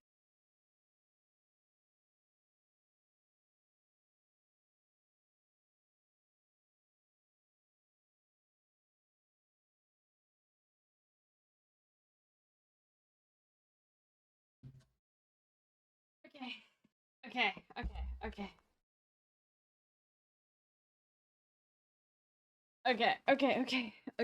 Okay. I'll call the colonel. Homeboy's gonna like get it. I'll call the colonel. Up yours, woke moralist! Bro, what? Oh, there we go. Thank God.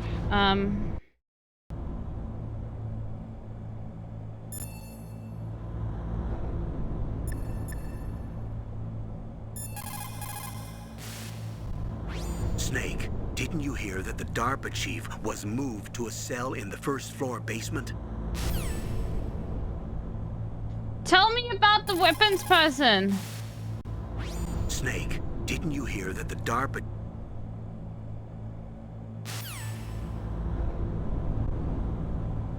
Metal Gear Solid.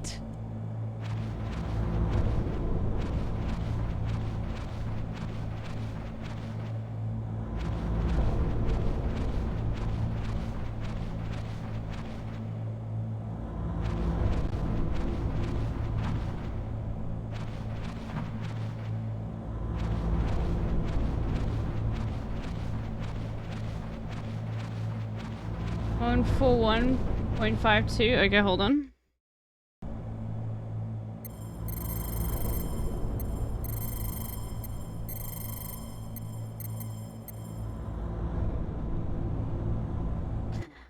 I clicked the wrong button. Okay.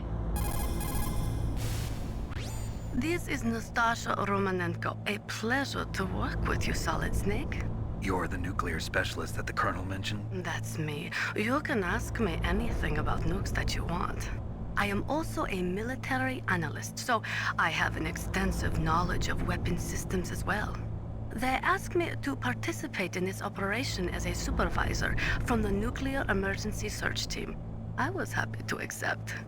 We must not allow terrorists to get their hands on nuclear weapons of any kind. I hope I can help you to stop them. You're a tough lady.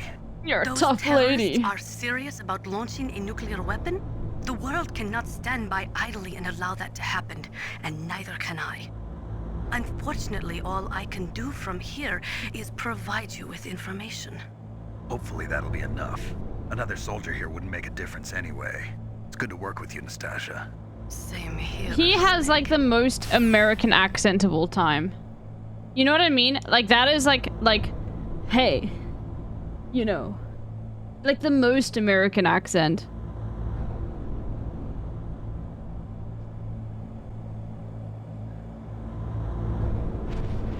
As he should.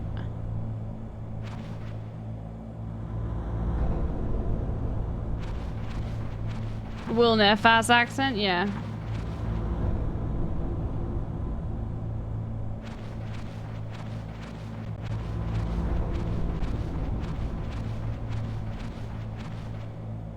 Can I get that box? I have no idea if I can.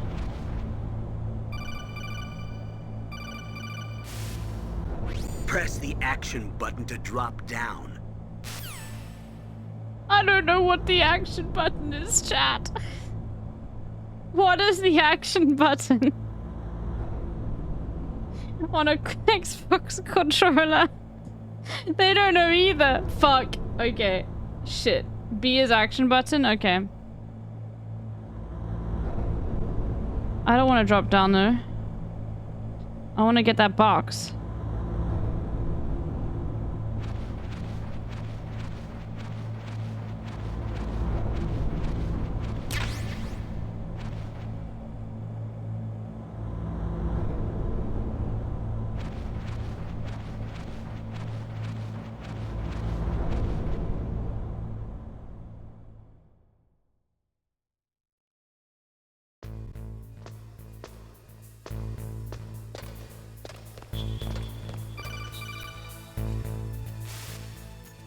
Use the elevator to change floors. There should be a cargo elevator that you can take down somewhere around there.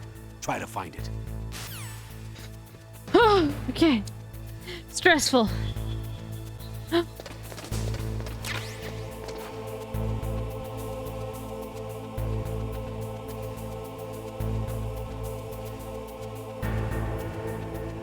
Oh, you can pass directly under it, I think.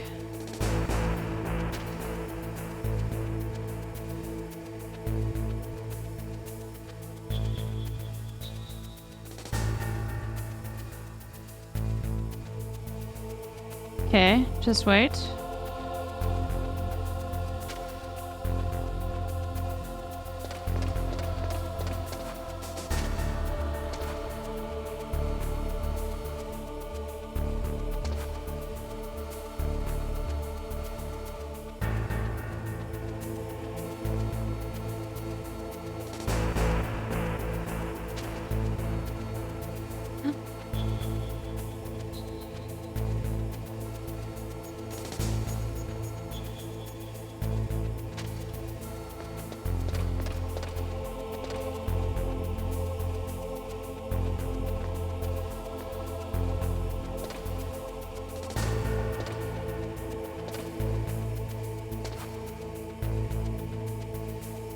Is this not the cargo elevator?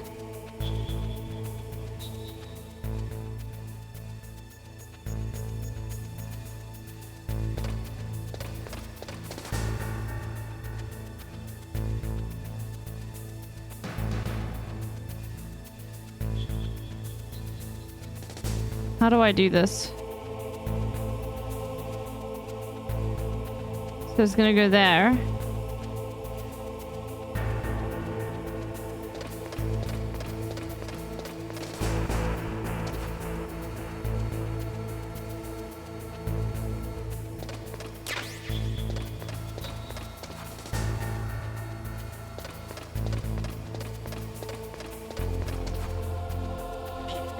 Okay.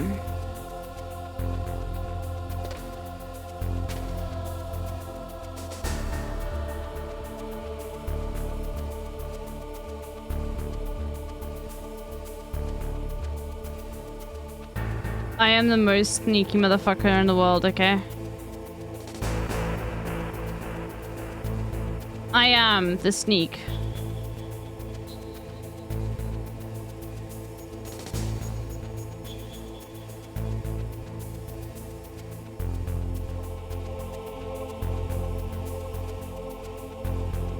Motherfucker's got cigarettes in his stomach, bro.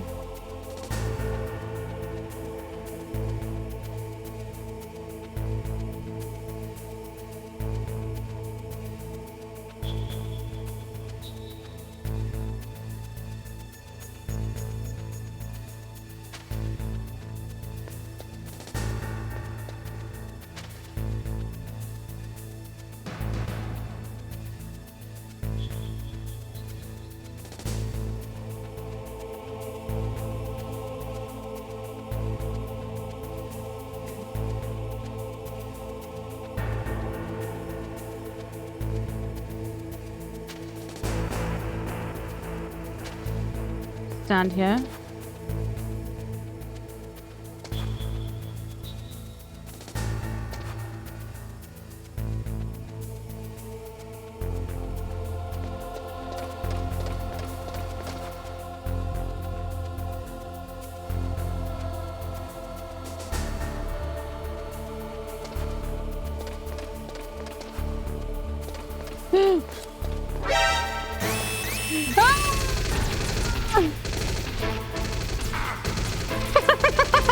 Okay, run.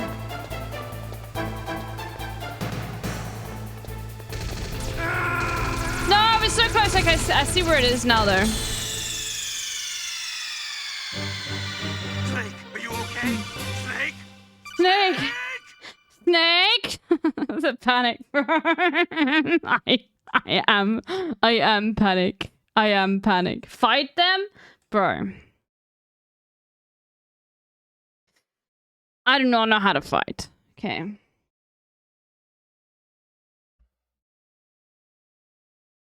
Alright, chat. Although I am about to hit you with the anyway. I am gonna play a lot of this tomorrow, so don't worry. But I'm tired now. And I'm not gonna play anymore, so I promise I'll be fine. But yeah, and this is it for me for today. And I will play a lot more tomorrow. Okay? I'm gonna probably stop gaming early because I'm enjoying this a lot. But I don't want it to get to the point where I'm so tired that I don't enjoy it anymore. You know what I mean?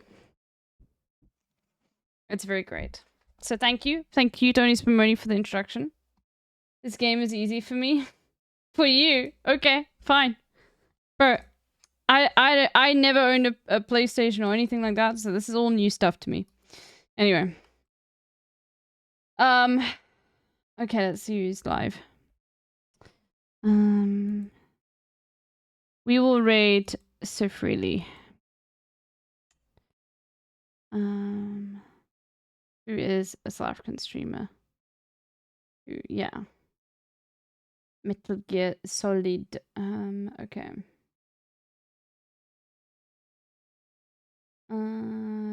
Let's go so freely. All right.